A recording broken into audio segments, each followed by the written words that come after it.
In the final decades of the Great Crusade, the Emperor of Mankind had forged a realm unlike any other. At his command marched the legions Astartes, genetically engineered warriors bred for conquest, each led by one of the 20 primarchs, his sons. Together they brought thousands of worlds into compliance. Humanity spread like wildfire across the stars, carried aloft by the unbreakable will of the Imperium. But greatness carries with it the seeds of pride, ambition, and betrayal. Among the primarchs, none were more trusted than Horus Lupercal, the first found by the Emperor and named War Master when the Master of Mankind returned to Terra. Horus was revered, even loved, by his brothers. His legion, the Lunar Wolves, soon to be renamed the Sons of Horus, stood at the forefront of the Crusade's greatest victories. His ascension to War Master was meant to ensure unity. Instead, it marked the beginning of a war that would fracture the Imperium to its core. The corruption began not with open rebellion, but with whispers, insidious truths twisted by the dark forces that dwelled in the warp. Erebus, first chaplain of the Word-Bearers Legion, had long since turned away from the Emperor's light. Secretly worshipping the Chaos Gods, Erebus acted as a herald for the powers of the warp. It was he who brought Horus to the temple on the moon of Davin, a place tainted by warp energy, under the pretense of vengeance against a corrupted governor. There, Horus was mortally wounded. What followed was not a healing rite, but a blasphemous ritual. Horus's soul, torn from his body, was shown visions by the dark gods, visions of a future where he was cast aside, where the Emperor ascended to godhood while his sons were broken pawns. The War Master awoke with a heart, embittered, convinced he had been betrayed by the very father who had once loved him. When he rose from his sickbed, he did so reborn. He would no longer serve the Emperor. He would defy him. But Horus was no fool. He did not declare open war. His rebellion had to be crafted with precision. The loyalty of his brothers and their legions could not be broken by force alone. It required manipulation, deception, and careful planning. The heresy was not birthed in fire, but in shadow. The first signs of that darkness began to show on Isstvan V. Publicly, Horus declared that several units within his own legion, as well as those of the Emperor's children, World Eaters, and Death Guard, had been tainted by rebellion and had to be purged. In truth, these were the loyalist elements, those who would never have accepted his turn. Horus ordered them to the surface of Isstvan III under the guise of punishing planetary disloyalty. Once they were deployed, he virus-bombed the world. Billions died in fire and choking death, and thousands of loyal Astartes with them. Only a few survived, taking shelter in deep vaults or void-hardened shelters. The Isstvan, the third atrocity, was the first overt act of betrayal in the heresy, yet it was cloaked in the justification of necessity. Horus's true rebellion was still concealed, but it would not be for long. The Emperor was not unaware. As whispers of the atrocity filtered back to Terra, concern spread through the halls of the Imperial Palace. Malcador the Sigillite, the Emperor's regent, sensed the growing instability. The Council of Terra debated its next move. What had once been impossible to imagine, a primarch betraying the Imperium, was now a truth they had to confront. An order was issued. A retribution fleet would be assembled. 7 legions were chosen: the Iron Hands, Salamanders, Raven Guard, Night Lords, Word-Bearers, Alpha Legion, and Iron Warriors. Ferrus Manus, Primarch of the Iron Hands, was to command the Loyalist spearhead. He was ideal for the task, unwavering, zealous in his devotion, and recently returned from a personal betrayal at the hands of Fulgrim of the Emperor's children. The wounds were fresh. His rage was righteous. Vulcan of the Salamanders and Corvus Corax of the Raven Guard were also summoned. Both were staunchly loyal, if very different in temperament. Vulcan was a giant of fire and honor, a smith and protector. Corax, by contrast, was a master of stealth and rapid assault, whose experiences during the Great Crusade had made him deeply wary of tyranny in all forms. Each brought his legion's unique doctrine to the fight. Each believed they were marching into battle to restore order and punish a rogue brother. The other four legions, the Word Bearers, Night Lords, Iron Warriors, and Alpha Legion, were sent as reinforcements. All had their own complicated histories with the Imperium. The Word Bearers had already turned against the Emperor long before Horus, following their shameful censure for worshipping him as a god. Lorgar, their primarch, had sought meaning in the warp and found it in the Chaos Pantheon. The Night Lords, under Conrad Kurz, were ruled by a deep, nihilistic cruelty. Their primarch's visions of the future had driven him to believe the Imperium was doomed. The Iron Warriors, led by the bitter Perturabo, had long resented their thankless role in siege warfare and held deep grudges against the more celebrated legions. Finally, there was Alpharius of the Alpha Legion, a primarch who thrived in secrecy and deception. Of all the legions, theirs was the most inscrutable. Their motives were never clear. All four had already pledged their allegiance to Horus. And yet, their treachery remained hidden from the Loyalist commanders. The Loyalist task force was massive, tens of thousands of astartes, warships, armor, and planetary assault forces. They believed they held the numerical advantage. They believed they were 7 legions strong against 4 traitors. They were wrong. Horus had planned it perfectly. The surface of Isstvan V, a scorched world with toxic air and ash-choked skies, was chosen for the coming confrontation. The Urgal Depression, a massive natural basin surrounded by cliffs, would become the stage for the most devastating betrayal in Imperial history. But none of this had yet occurred. As the fleets translated into the system and prepared for war, the seeds of treachery were already planted, waiting to bloom in blood. The Loyalists came seeking justice. What they would find was slaughter. The stage was set. The massacre was about to begin. The heresy did not ignite in a moment. It began with a test, an unholy trial run, bathed in fire and deceit.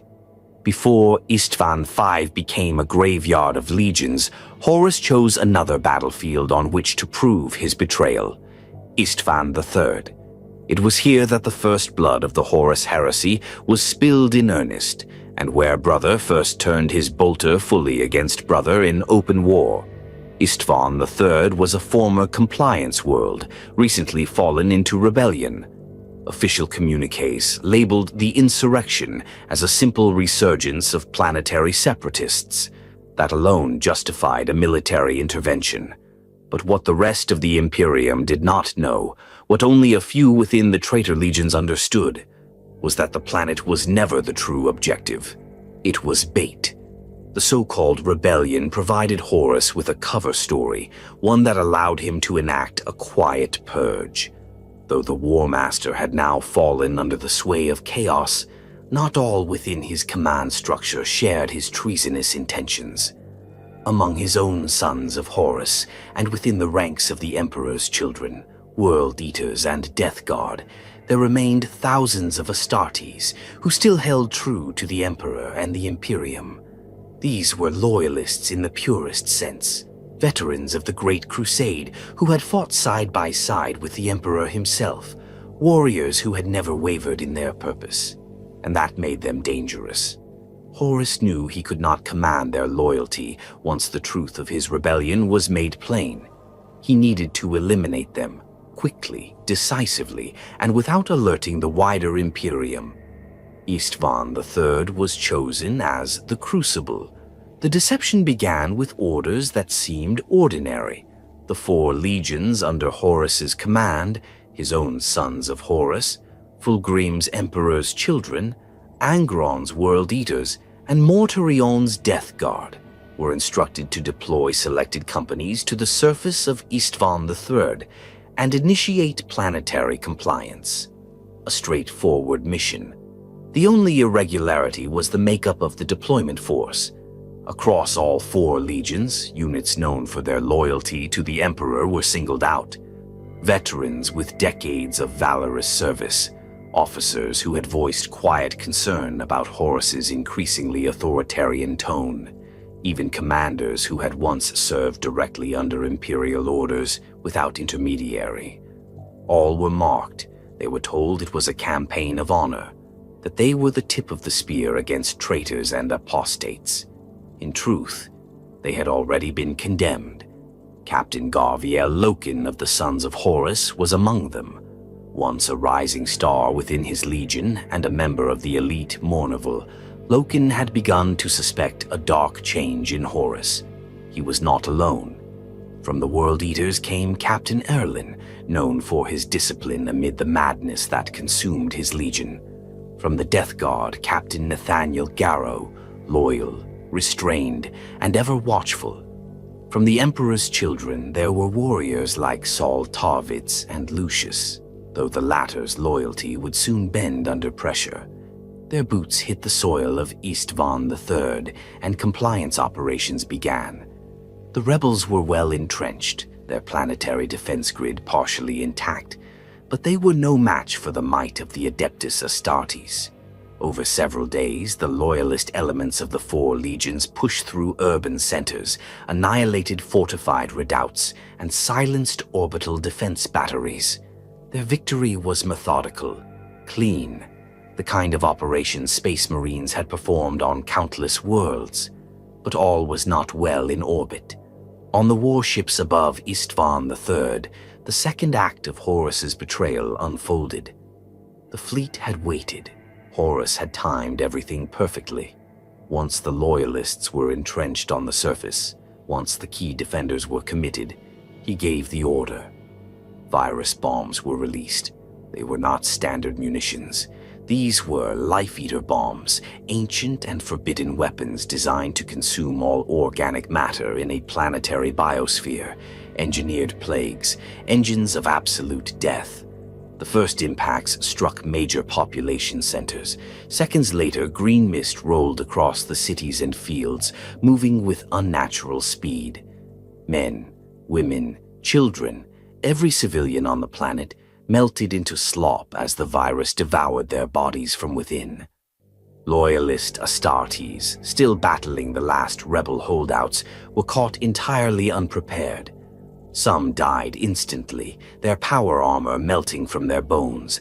Others managed to seal their armor in time, surviving the initial onslaught. But the virus was not the end. Horus had one more gift for the planet below: fire. Saturating the atmosphere with promethium, he ordered an apocalyptic firestorm. A second bombardment ignited the air itself. Flames swept across the cities and plains, igniting every corpse, every tree, every structure. The skies turned red, the clouds became sheets of fire. Oxygen itself vanished from the world. In minutes, Isstvan III became a tomb. It should have ended there, but it did not. Beneath the scorched crust of Isstvan III, survivors clung to life. Some had been in void-hardened bunkers. Others, shielded by collapsed infrastructure, found themselves buried but intact. Among them were the commanders Horus had sought to erase: Loken, Garrow, Tarvitz.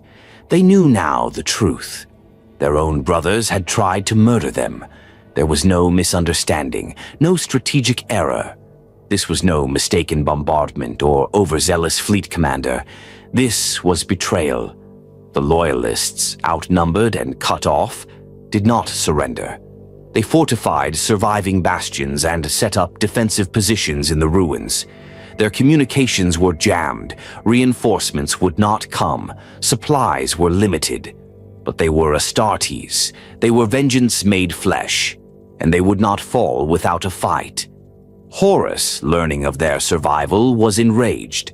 The surface war resumed, but now the lines were clear.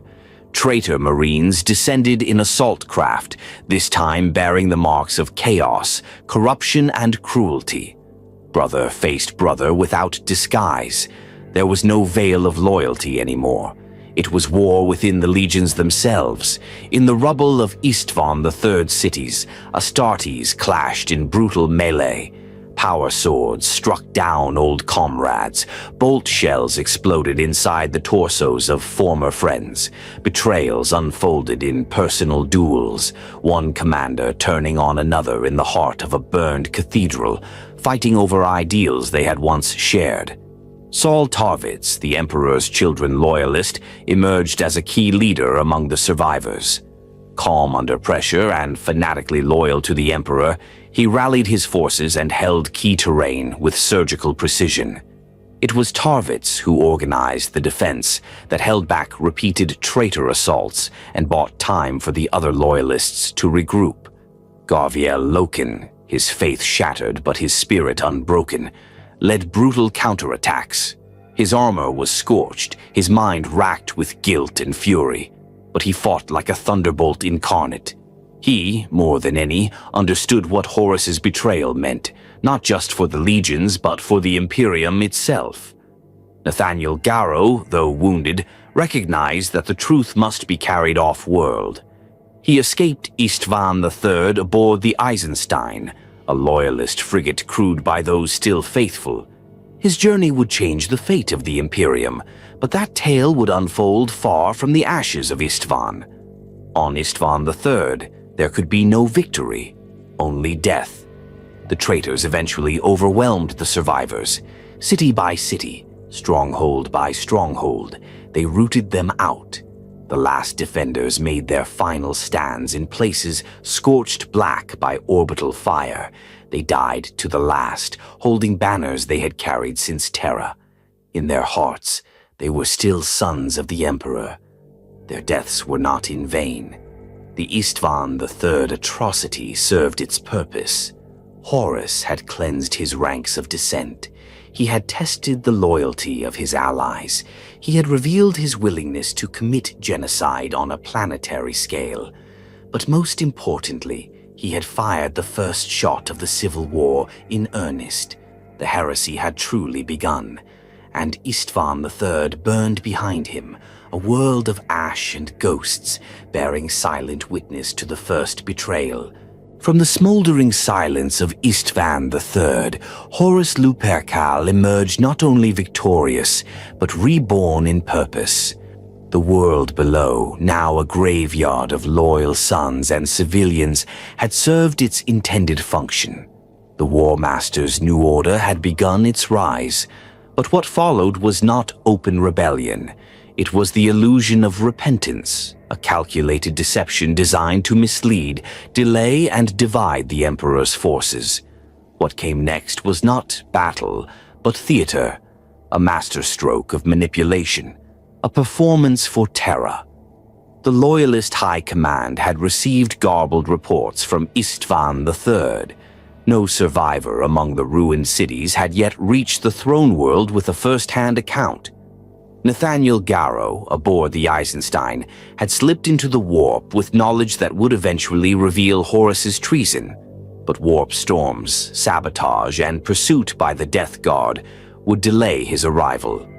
In the meantime, Horus made his next move, and he made it with guile. From his flagship, the Vengeful Spirit, Horus transmitted a series of formal declarations to Terra. He claimed the rebellion on Isstvan III had been worse than anticipated, and that tragic losses had occurred during the planetary pacification. He expressed regret for the destruction. He offered the ashes of a lie, wrapped in protocol and forged in hypocrisy. More than that, he asked for redemption. The message was clear. The rebellion is over. We remain loyal. We are misunderstood, not traitors. This was not just a falsehood. It was a deliberate ploy aimed to buy time, time to consolidate, time to prepare for the next, far deadlier stage of the war. The deception worked, briefly. On Terra, there were divisions. The Council of Terra debated. Some believed Horus's reports, some doubted. Malcador the Sigillite, ever vigilant, urged caution. Rogel Dorn, the Praetorian of Terra, began to suspect the worst, but lacked proof to act with full authority.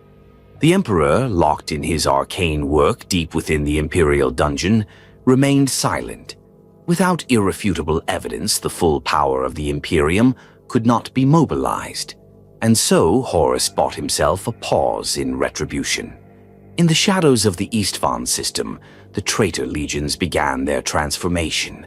The sons of Horus, once clad in the noble white and gray of the Lunar Wolves, shed their former colors.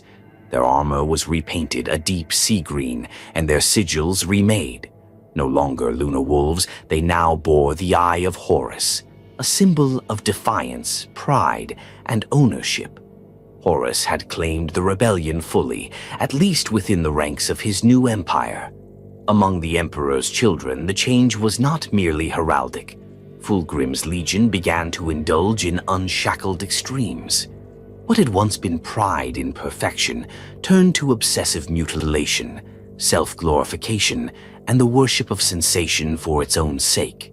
The legion began to fracture internally, losing cohesion as many sought their own expressions of excess and superiority. Their loyalty to Fulgrim remained, but their loyalty to discipline began to decay. Angron's world eaters, already a tide of butchery in motion, were now wholly unleashed. The butcher's nails implanted within their brains cybernetic devices that stimulated aggression and violence, drove the majority of the Legion into a permanent battle frenzy. There was no longer room for strategy. The chain axe became the voice of their intent, and Angron encouraged the carnage, seeing purpose only in slaughter. Mortarian's death guard, meanwhile, descended into a slow and steady rot.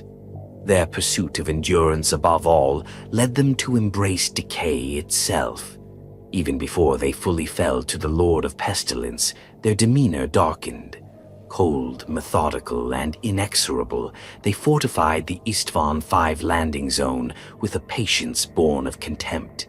Where the other legions reveled, the Death Guard prepared. And while the 4 traitor legions on the surface changed in spirit and doctrine, Horus orchestrated the deeper game. He sent out envoys, messages to other primarchs. Not all of the Emperor's sons had yet declared themselves. In that uncertain window, he sought to sway more of them. To some, he offered liberation. The Emperor lied to us. He uses us. Join me and be free. To others, he made it personal. He favors others. You are forgotten. I offer power, recognition, equality. Some turned quickly.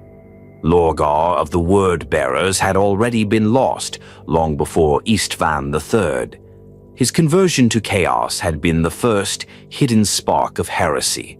His faith was unshakable, not in the Emperor, but in the dark pantheon he had discovered after the burning of Monarchia. He became a missionary of damnation, eager to convert others. Perturabo, Primarch of the Iron Warriors, needed less convincing. For decades, his legion had been assigned the most grueling siege campaigns, receiving neither glory nor gratitude. While Rogel Dorn built monuments, Perturabo raised empires and was scorned for it. Bitterness festered in him. Horus's offer of recognition and vengeance against Terra struck deep. Conrad Kurz, the Night Haunter, did not need a promise. He had seen visions of the Imperium's collapse long before. His soul was fractured, his justice a perversion of terror. The Horus heresy to him was not a rebellion, but an inevitability, a fulfillment of prophecy. Then there was Alpharius. Of all the Primarchs, none were harder to understand. The Alpha Legion thrived in secrecy, misdirection, and manipulation. Whether Alpharius turned because he believed Horus would succeed, or because of some deeper motive hidden from all others, remains a mystery. What is known is that the Alpha Legion pledged their support. Their methods would soon fracture loyalist communications and sabotage entire campaign efforts. These 4 legions joined the cause quietly, preparing to play a far more sinister role. The Loyalists had yet to discover their treachery, and that ignorance would become a blade at their backs. While the surface of Isstvan V was fortified, the stage was being built. The Urgal Depression, a massive natural basin encircled by cliffs and mountains, was chosen as the future battlefield. Horus prepared it not as a stronghold, but as a trap. Lines of trenches were dug, weapons emplacements constructed, drop zones mapped. A fortress was raised atop the ridgeline, outwardly primitive, inwardly reinforced with void shielding and arcane technology. It was designed to absorb punishment, to appear vulnerable, and to draw the enemy in. Beneath the illusion, the trap was set. The Retribution fleet was coming. Terra, though delayed in its response, had finally acted. Reports from Garrow would arrive. The Council would be forced to acknowledge the truth. The order would be given: dispatch Loyalist legions to crush the rebellion. 7 were selected. The Iron Hands, led by the unbending Ferrus Manus, would form the tip of the spear. The Salamanders, under the Honorable Vulcan, would bring fire and fury. The Raven Guard, swift and elusive, followed Corvus Corax into the unknown. Alongside them, the Iron Warriors, Night Lords, Word-Bearers, and Alpha Legion. All appeared to answer the Emperor's call. All but 3 were loyal. Horus knew this. In fact, he had orchestrated it. The false redemption had served its purpose. It bought him time. It allowed him to secure allies, to build a battleground, to blind the Imperium. When the Retribution fleet arrived in the Isstvan system, they believed they held the advantage. 7 legions against 4. They believed the worst was over. They believed they had come to destroy a rebellion in its infancy. They were wrong. What awaited them was not a battlefield. It was a mass grave in the making. The false redemption was complete, and now the massacre could begin. In the wake of Horus's lies, the Imperium stirred, not with full understanding, but with an instinctive urgency. Though the full extent of the War Master's treachery remained cloaked, fragments of truth had finally pierced the veil. Nathaniel Garrow's perilous flight aboard the Eisenstein, carrying the truth of Isstvan III, reached Terra battered and barely intact.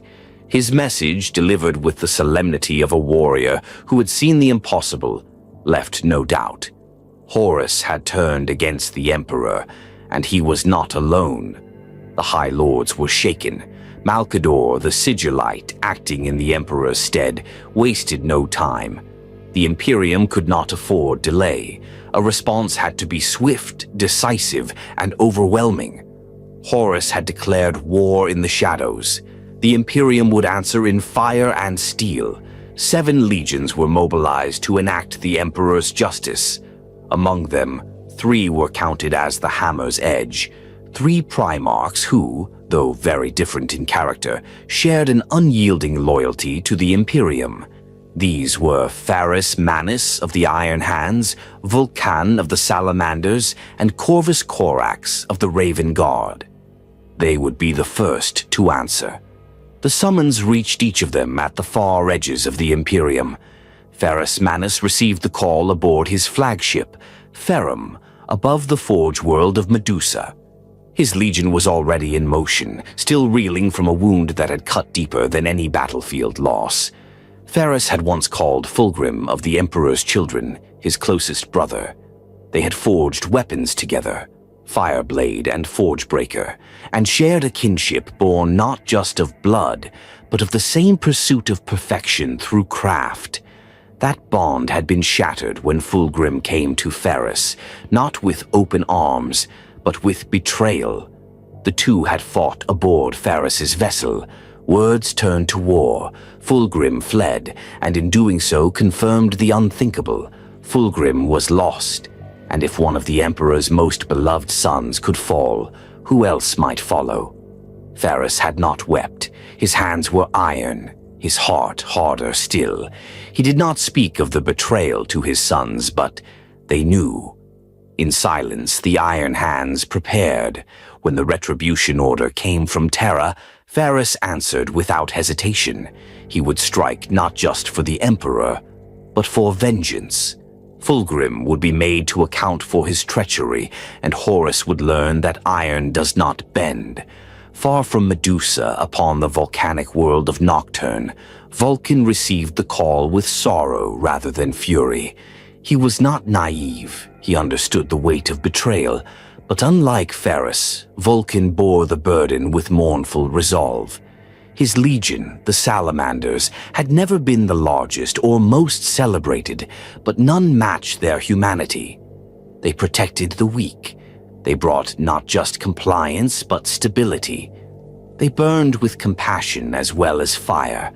To Vulcan, the idea that his brothers could wage war against one another was a tragedy beyond reason. But he did not let grief paralyze him. He gathered his war council in the obsidian towers of Hesiod and spoke not of hatred, but of duty. The galaxy burns, he told them, and we must quench the fire with our courage. The Salamanders set out to join the Retribution fleet with solemn determination.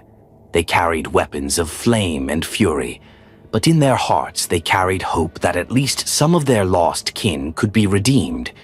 Vulcan did not yet know that the road ahead would lead not to redemption, but to slaughter.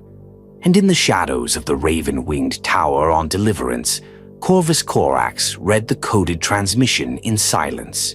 The primarch of the Raven Guard was a man of contradictions, aloof yet deeply feeling, pragmatic yet haunted by idealism. He had been raised in chains, had led a revolution on his home world, and had built a legion around precision, stealth, and surgical destruction. Corax knew tyranny. He had fought it firsthand. That Horus, who once stood as the Emperor's chosen, could now raise arms against him, filled Corax with a cold, focused rage. He had no illusions. He did not speak to his Legion of Honor or vengeance. He simply ordered them to war. When the Raven Guard departed for the Isstvan system, they did so with clinical efficiency. They traveled light, striking elements at the ready, drop wings prepared for planetary assault. Where the Iron Hands brought brute strength, and the Salamanders brought fire and endurance, the Raven Guard brought silence and death. The three legions traveled through separate warp routes, but the convergence had been planned. The Isstvan system would soon become a crucible, and in orbit above Isstvan V, the first detachments began to gather. Ferrus arrived first. From the bridge of the Farum, he gazed down upon the black, lifeless world below. Isstvan V was a toxic, ash-choked planet scarred by ancient industrial ruin. Its air was barely breathable, its soil forever blackened by chemical warfare from 1,000 years before the Great Crusade. It was the perfect stage for destruction. Ferrus did not wait. He began immediate scans of the surface. Vox traffic was limited, tight-beamed, and encrypted. No signs of false compliance yet, but the Iron Hands were not deceived by silence. Ferrus had already predicted the nature of the traitor's defenses. He knew Horus had chosen Isstvan V deliberately. The Orgal Depression, a massive natural basin, offered a strategic position for entrenchment. But it also offered something far more dangerous, the illusion of weakness. It was too perfect. Ferrus conferred with his senior commanders, including Captain Sontar and the Morlocks. He spoke plainly. We assume nothing. Expect betrayal. Expect everything. Shortly thereafter, the Salamanders arrived. Vulcan made orbit aboard the Forgehammer, his personal vessel, accompanied by a flotilla of heavy transports and escort cruisers. Upon arrival, Vulcan opened a secure link to Ferrus. There was no ceremony, no recounting of shared memories or old victories. Vulcan asked only one question. How bad is it? Ferrus answered with 3 words. Worse than we thought. The final arrival was Corax, whose fleet slipped into the system with almost no signature. His flagship, Avenger, arrived in complete silence. The Raven Guard did not broadcast their presence. They did not need to. They were already in motion, scouting the upper atmosphere with recon drones, mapping heat signatures, tracing fortification grids across the Urgal Depression. When the three primarchs finally met in War Council, it was aboard the Ferrum. It was not a meeting of old friends. It was a gathering of warriors preparing to end a rebellion. Horus argued for a direct strike, swift, decisive, overwhelming. Hit the Urgal line with full force, cripple them before they can entrench, Corax counseled caution. We don't yet know their full strength. The trap will not be where they want us to look. Let me probe first. Vulcan, ever the balance between the two, considered both. Speed is essential, but so is clarity. We strike soon, but not blind. Ultimately, Horus prevailed. As the senior-most Primarch present, the command authority fell to him. Corax and Vulcan agreed to the plan, knowing time was the enemy as much as the traitors were. The first wave would consist of their 3 legions: Iron Hands, Salamanders, Raven Guard. They would make planetfall in a multi-pronged assault, driving into the Urgal Depression with coordinated spearheads. The remaining 4 legions, Iron Warriors, Night Lords, Alpha Legion, and Word-Bearers, had not yet arrived but were expected within days. Their reinforcements would land in a second wave, crushing any surviving resistance. At last, the retribution had begun. 3 brothers, still bound by loyalty, had come to answer treason with justice. What they did not yet know, what no loyalist could have guessed, was that of the 7 legions sent to Isstvan V, only 3 truly served the Emperor, and soon they would be all that remained. The blade had been raised, the trap was nearly sprung, and the massacre was about to begin. The Isstvan V campaign was planned as swift retribution. The War Master's betrayal had been exposed. His actions on Isstvan III had damned him, and the full weight of the Imperium was now bearing down upon him. 7 legions had been dispatched to annihilate him. It was, on parchment, overwhelming force. The Emperor's justice would fall like a hammer. But in war, nothing ever plays out according to design, especially when the enemy controls the battlefield. As Horus Manus, Vulcan, and Corvus Corax concluded their war council, the fleet maneuvered into final position above Isstvan V. The other 4 legions, Night Lords, Word-Bearers, Iron Warriors, and Alpha Legion, had yet to arrive. This delay was noted but not questioned. After all, warp travel is fickle, and these legions were known for unconventional deployments. Horus Manus was not a Primarch prone to hesitation. With the initial forces prepared, he gave the order. The first wave of the assault would begin. The battlefield chosen was the Urgal Depression, a massive sunken basin carved by ancient tectonics and lined with volcanic ash. It spanned over 400 kilometers and was flanked by jagged ridgelines and scorched hill country. At the center stood the remains of a long-abandoned pre-Imperial manufactorum, repurposed by the traitors into a heavily reinforced command center. Its walls bristled with anti-air batteries and void shield projectors. The terrain was both open and broken, offering little natural cover but many obstacles. This was not a mistake on Horus's part. It was a deliberate invitation. The traitor legions, the sons of Horus, Emperor's children, World Eaters, and Death Guard, were deployed in a defensive formation. Defensive, but not retreating. They had dug in, bunker by bunker, trench by trench. Lascanon nests, mortar pits, landmine corridors. Each detail suggested a prepared defense against an overwhelming attack. Everything about the arrangement shouted one message: "Come and break us." Horus Manus took it at face value. He was not blind to the risks, but he believed in decisive action. More than that, he believed in punishment. With betrayal confirmed, hesitation was a luxury he would not afford himself. The Iron Hands were to lead the frontal assault, smashing through the traitor lines with brute force. The Salamanders would follow on the left flank, bringing their flame weaponry to bear on entrenched positions. The Raven Guard would strike on the right, using their stealth drop wings to sow confusion and disruption behind enemy lines. The opening move came from orbit. Massive bombardments thundered down from Loyalist cruisers and battleships. Cyclonic torpedoes and plasma salvos slammed into the Urgal trenches, throwing molten rock into the sky. The Manufactorum complex vanished beneath waves of fire and impact shockwaves. Yet even in the chaos, Horus's forces held steady. Void shields flickered but did not fall. As the bombardment ceased, the traitors rose from their trenches, seemingly unshaken. The time for fire from above had ended. Now the Loyalists would come in person.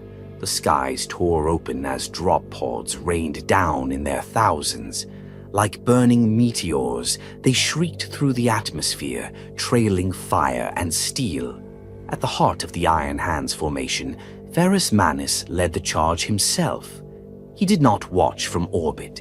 He descended in the first wave, surrounded by his elite Morlock Terminators, striking the ash-choked earth with earth-shattering force. His drop pod tore through a trench network and opened like a blooming iron flower. The Gorgon emerged, warblade blazing, and charged into the thickest fighting without a word. His sons followed him in perfect formation, relentless, cold, and driven. Bolter fire flared from the trenches ahead, but the Iron Hands answered with precise salvos, smashing barricades and flesh alike. Their contempt for weakness was now given a true outlet. To the west, the Salamanders landed under heavy fire. The black sands ignited under the force of their arrival. Vulcan descended in his personal assault barge, Infernus Rex, flanked by his fire drakes. As his boots touched the ground, Promethium flared from heavy flamers, bathing traitor positions in liquid fire. The Salamanders moved like an unstoppable tide, using their heavy armor and close-range brutality to burn out bunkers and trenches. Mortarian's Death Guard answered with toxic gas and rad weapons, but the Sons of Nocturne endured. Vulcan himself became a beacon. He waded through chemical fire and green mist with hammer raised high, smashing traitors into the dirt. His presence alone held his legion's left flank together, where the terrain had proven more treacherous than predicted. On the eastern flank, Corax unleashed his fury from the shadows. The Raven Guard didn't land in tight formations or grand spearheads. They arrived in silence, thunderhawks flying low, drop pods ejected in irregular patterns, jetpacks howling as assault units descended behind enemy lines. Where the Iron Hands bludgeoned and the Salamanders incinerated, the Raven Guard dismantled. Sabotage, decapitation strikes, ambushes launched from smoke and shadow. Corax led his Shadow Masters through the fractured ruins along the depression's far edge. His clawed gauntlets tore through enemy command nodes and Vox arrays. Word-bearers and Emperor's Children detachments crumbled as officers were assassinated and ammunition stores exploded. None of the enemy saw him coming. None survived the encounter. The first hours of the battle were defined by momentum. The Loyalists drove deep into enemy lines. Ferrus Manus shattered defensive choke points with relentless fury. Vulcan's firestorm battalions cleared entire trench sectors. Corax's saboteurs left command posts in ruin. Enemy resistance was fierce but disorganized in places. The assault had hit with such speed and force that the defenders seemed caught off guard. Thousands of traitor astartes were killed in the first 3 hours. Gunships swept low to provide air support, while armored columns were being ferried to the surface for follow-up waves. Victory appeared to be within reach. And yet, even in their advance, the Loyalist primarchs sensed something was wrong. The traitor lines fell back too easily in places, trenches abandoned just before being overrun, artillery units destroyed with minimal resistance. Communications, though largely functional, occasionally encountered strange interference. Ghost signals, misidentified squad codes, brief surges of static at crucial moments. Worse, when Loyalist scouts pushed beyond key thresholds, they found that deeper enemy fortifications remained untouched by the earlier orbital strikes, as if the defenders had known where the fire would fall. Then came the turning point. The Loyalist advance began to slow. Around midday, the traitor resistance solidified. Counterattacks became coordinated. Angron's World Eaters exploded out of subterranean tunnels, launching berserker charges into Iron Hand's spearheads. Death Guard kill teams used the terrain's toxic pits and gas vents to isolate and annihilate forward units. The Emperor's children unleashed devastating sonic weaponry, disrupting Vox networks and disabling sensors. The battlefield transformed from a surge to a slog. But even as the front lines bogged down, morale among the Loyalists remained high. The first wave had landed, progress had been made. The second wave, the rest of the legions, would arrive shortly to support the effort. Then the push would resume. So they believed. And that belief held, until the skies darkened once more. Ships began appearing on long-range scanners, 4 battle groups entering high orbit. The Iron Warriors, Night Lords, Word-Bearers, and Alpha Legion. The reinforcements had arrived. Dropships began to descend toward the surface in vast numbers. Signals from these legions were clean, transponder codes intact, positioning flawless. Each legion moved into place to support the 3 Loyalist flanks. The Iron Warriors took position on the ridgelines behind the Urgal Depression, establishing artillery emplacements and constructing defensive bastions. The Word-Bearers landed behind the Salamanders, offering support fire and medical triage. The Night Lords slotted into the eastern drop zones, close to Raven Guard lines. The Alpha Legion spread out, seemingly reinforcing gaps wherever needed. The Loyalist commanders received word. The battle was progressing. The plan was working. Corax, ever skeptical, noted the precision of these deployments. He filed it away in silence. Ferrus Manus pressed forward. Vulcan prepared for a coordinated push. None yet knew the truth. The second wave was in place. The anvil had descended. But it would not catch Horus between hammer and steel. It would be the killing stroke. The sound of war was everywhere. Shells pounded the blackened terrain of the Urgal Depression. The air shimmered with heat, radiation, and the near-constant rumble of low-flying aircraft.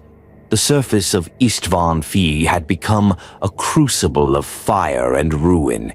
Each ridge and trench, each shattered manufactorum and collapsed bunker, soaked in the blood of astartes. And at the heart of it all, Ferrus Manus, primarch of the Iron Hands, led the charge with a fury that outmatched even the roaring volcanoes beneath the surface of the planet. The Iron Hands were a legion forged in the harsh crucibles of Medusa, where strength was not inherited but earned, and weakness was not tolerated. Their primarch, Ferrus, embodied that principle. He was not a commander who observed from orbit or from behind secure lines. He stood where the enemy's guns barked the loudest, where the ash clogged the air and men fell by the hundreds. That was where Ferrus led. As the battle in the Urgal Depression dragged into its second day, the forward momentum of the Loyalist assault slowed. The terrain had become more fractured. Trenches led into underground bunker complexes. Entrances were hidden or rigged with explosives. The traitors fought with calculated precision, withdrawing at key moments, bleeding the advance but never fully collapsing. In response, Ferrus threw his full strength into the breach. With his elite Morlock Terminators at his side, he spearheaded a renewed push toward the central ridgeline, a commanding formation that divided the battlefield. Whoever controlled it could dominate the depression. Ferrus believed it would lead straight to the heart of Horus's command bunker, and Ferrus Manus did not intend to let his hated brother direct this war from behind walls. He wielded Fireblade, the weapon he had once forged as a gift for Fulgrim, now turned into an instrument of wrath. In his hands, the massive sword cut through ceramite and flesh alike. He tore through Emperor's Children positions with a cold, mechanical efficiency. Not a step was wasted. Not a swing was without purpose. Those who stood before him died with no last words. His sons followed in lockstep. The Iron Hand's 10th and 3rd companies advanced with Leviathan dreadnoughts in support. Predators and Vindicators rolled behind them, their guns turning trench lines into craters. In close quarters combat, breacher squads moved with grim precision, pushing through the corridors of enemy bunkers. When the traitors counterattacked, the Iron Hands met them with calculated aggression. No grand heroics, just relentless execution. Captain Gabriel Santar, one of Ferrus's most trusted officers, led a critical advance into the enemy's western flank. He coordinated with Tech Marines to disable traitor macro batteries buried under the ash. For hours, Santar's forces fought without pause, their Vox channels alive with rapid-fire data streams and kill confirmations. His men did not flinch when facing the sonic cannons of the Emperor's Children or the berserker charges of World Eaters. They adapted, adjusted firing protocols, and pressed forward. The Iron Hands were more than warriors. They were engineers of death. But as they moved deeper into the depression, resistance changed. It didn't lessen. It evolved. Enemy formations became strangely elastic. A trench that should have taken hours to secure was suddenly abandoned. An underground tunnel network that Ferrus had mapped was found, collapsed with unnatural precision, cut off, as if to redirect the Iron Hands. Flanking paths opened. Kill zones, once dense with enemy fire, went silent. It was as if the traitors were not fighting to hold ground, but to guide Ferrus somewhere. Still, the Gorgon pressed on. He would not second-guess himself. Every moment wasted meant more time for Horus to entrench. Ferrus had one purpose, to strike at the heart, to reach his fallen brother and end this madness with a single, final blow. The personal vendetta that had burned within him since Fulgrim's betrayal became fuel. The lines between strategic necessity and revenge blurred, but none dared question their primarch's judgment. The Iron Hands pushed deeper than any other force. By the time the Raven Guard and Salamanders began consolidating their gains at their respective flanks, Ferrus had already driven into the 3rd Trench network, well beyond the initial front line. Vox traffic from the Salamanders hinted at stiff resistance, but their position was holding. Corax's units were thinning, stretched by ambushes and increasing enemy pressure, but the Raven Guard had not faltered.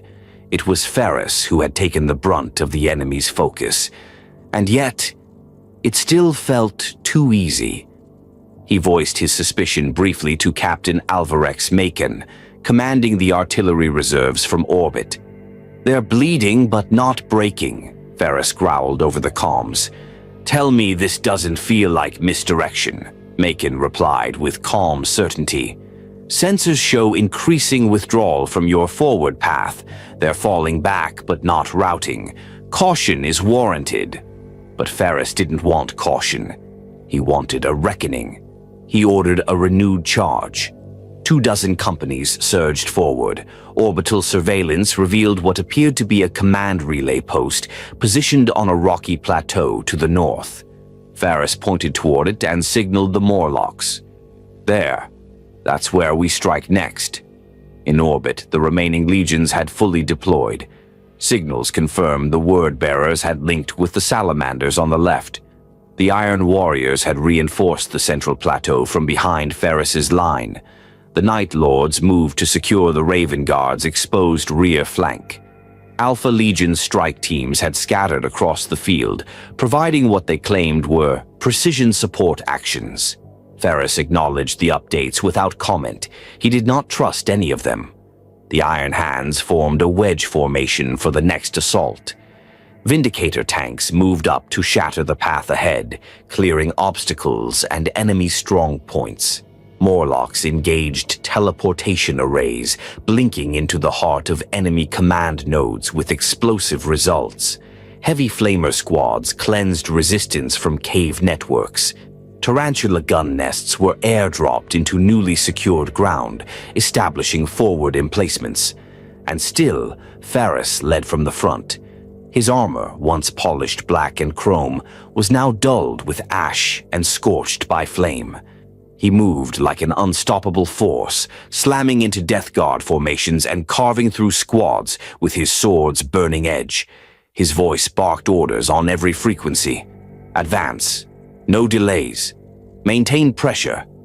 As the sun dipped low on the horizon, if such a word could be used on this hell world, flickers of light began to appear across the ridgelines behind the Loyalist advance. Signal flares, simple patterns, red and green in timed sequence. They meant nothing to Ferrus's forward elements, just another fragment of battlefield noise. But far behind, in the command posts of the Night Lords and Word Bearers, those flares meant everything. They were a code, an authorization. And once they were received, orders changed. Night Lords began to reposition. Iron Warriors reversed their field of fire. Word Bearers disconnected from Salamander channels. Alpha Legion operatives embedded in Loyalist rear units activated secondary protocols and began feeding false data into friendly Vox nets. Still, Ferrus didn't see it. His attention was locked on the plateau. Just beyond the next rise, he believed Fulgrim waited. Every instinct told him his brother was near, that this push would bring him face to face with the traitor Primarch. He did not realize that the entire battlefront had been constructed not to resist him, but to deliver him. Iron against iron, he had pressed forward with singular focus, and the trap was almost ready to close. At the edge of the Urgal Depression, the jagged outline of the fortress complex loomed like a scar on the horizon. It wasn't a monument to glory or command. It was a weapon in stone and steel. Horus hadn't built it to defend against the Loyalists. He had built it to guide them, to focus their attack, to draw them inward. A monument of illusion and execution. It stood watch, not as a bastion of last resistance, but as the center of a slaughter pen. From orbit, the structure seemed mundane, its pre-imperial architecture stripped of grandeur, half submerged in the ash dunes that choked Isstvan V's atmosphere. But as Loyalist forces advanced closer, it became clear that the fortress was far from obsolete. Beneath the blackened outer walls were layers of reinforced ferrocrete, ceramite plating, and auto turrets concealed under camouflaged hatches.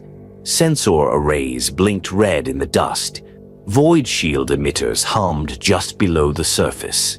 Automated systems had been installed, not by mortal engineers, but by the arcane hands of the Dark Mechanicum, a shadow of Mars's once loyal priesthood. At its foundation, the fortress was real. It could be bombarded, it could be breached. But the real threat lay in what surrounded it. The Urgal Depression was not just a battlefield. It was a killing ground engineered to manipulate space marine tactics. Horus had studied the doctrines of each Loyalist legion expected to arrive. He had accounted for Ferrus Manus's aggression, Vulcan's resilience, and Corax's surgical approach. The geography of the Depression, when paired with traitor positioning, played to each of their natural instincts. And that was the point. Everything had been calibrated to provoke the wrong response. Every trench line led toward the fortress. Every defensive fallback opened a corridor further into the Depression. Drop zones had been left clear intentionally. Casualty-heavy resistance on the outer perimeter ensured the Loyalist commanders would believe they were pressing their enemies to the brink. But the deeper they pushed, the narrower the field became. The fortress wasn't a final redoubt, it was a lure. Behind its armored curtain, Horus Lupercal watched events unfold with grim satisfaction. The vengeful spirit's orbital augurs projected a real-time overlay of the entire depression, tracking the movements of loyalist units in meticulous detail. Alongside Horus stood Perturabo, primarch of the Iron Warriors, whose bitterness had been forged into genius for siegecraft. The battlefield below was his masterpiece. "Ferris will reach the outer perimeter within hours," Horus muttered. "He believes he's one push away from my command node." Perturabo did not smile. He rarely did. "He's walking into a shape charge," he replied. Nearby, Lorgar of the Word-Bearers knelt in silent prayer, eyes closed, whispering litanies to the dark gods that had made this moment possible. Their whispers echoed through the halls of the fortress, sickly voices that slithered through the comms channels, quiet and untraceable. The trap was ready, but it wasn't just physical terrain or firepower that made the killing ground effective.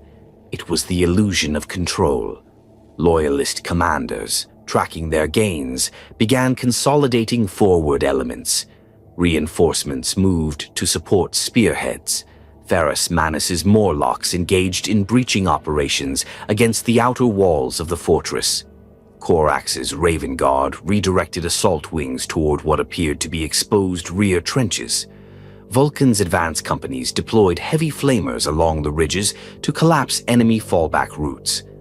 None of them realized they were exactly where the traitors wanted them to be. It was at this phase that the second wave legions, those presumed loyal, began final positioning. The Iron Warriors had set up artillery along the rear ridge, where their batteries faced outward, ostensibly covering against counterattack. But their lines were rigid, unmoving, and deeply entrenched, far more so than any mobile support role would require. The Night Lords, spread in irregular formations across the Eastern Depression, kept slipping out of formation, citing pursuit of enemy scouts.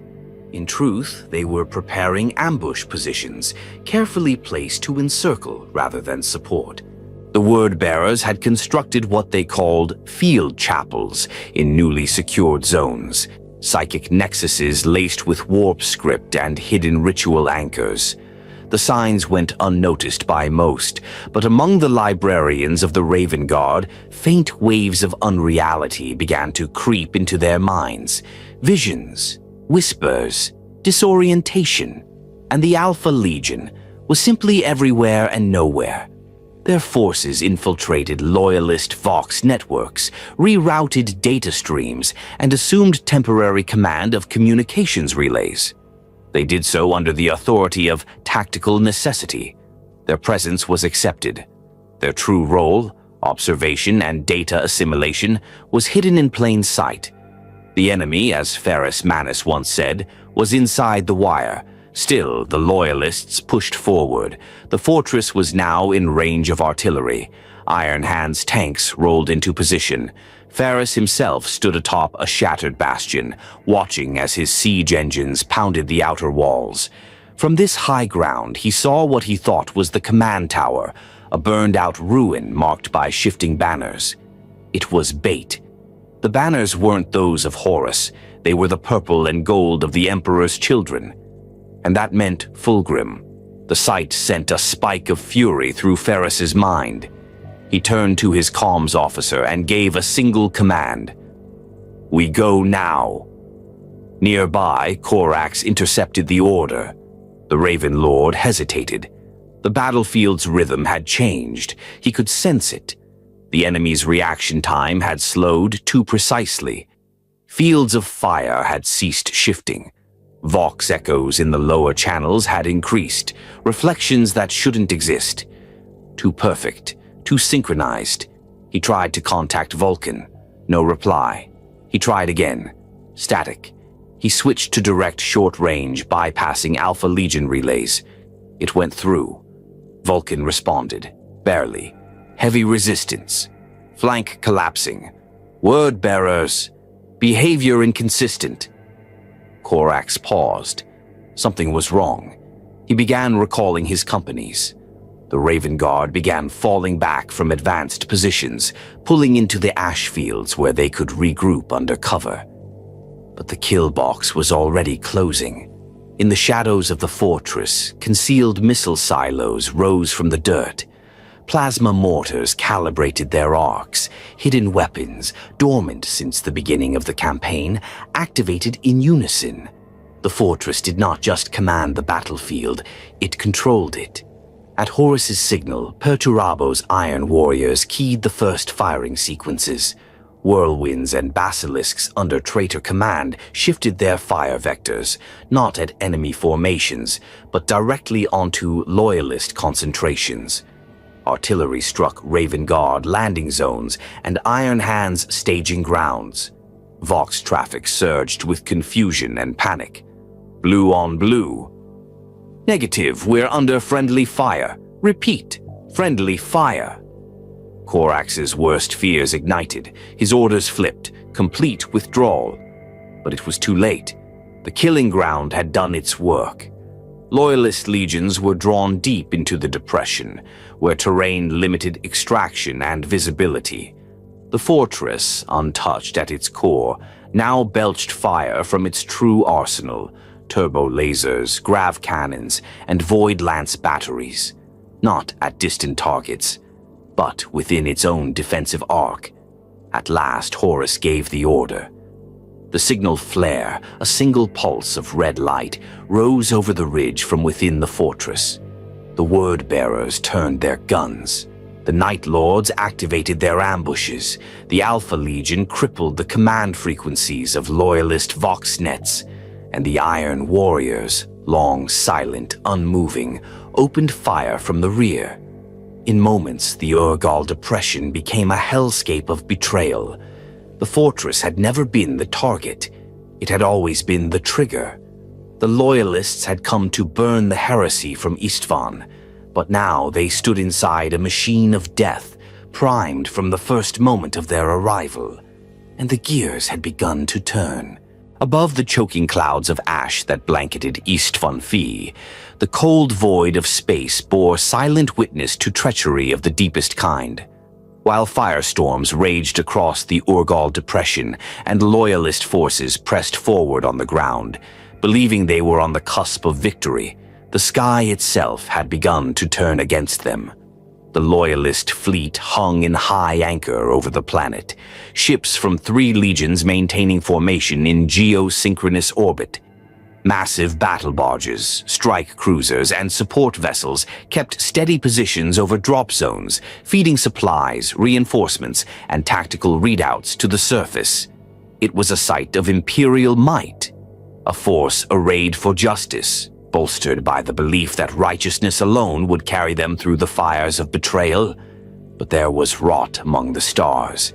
The arrival of the second wave had been hailed as the final hammer blow. 4 more legions had entered the system days after the first landings, their warships translating into real space in textbook formations. Vox hails were clean. Recognition codes were authentic. Fleet movements followed all Imperial protocols. There had been no cause for suspicion. To those watching from the ground, the new arrivals had seemed like salvation. Dropships streaked through the sky in perfect columns. Thunderhawks and Stormbirds followed tight formations, descending upon loyalist flanks to reinforce, relieve, and resupply. Tactical channels lit up with new command codes.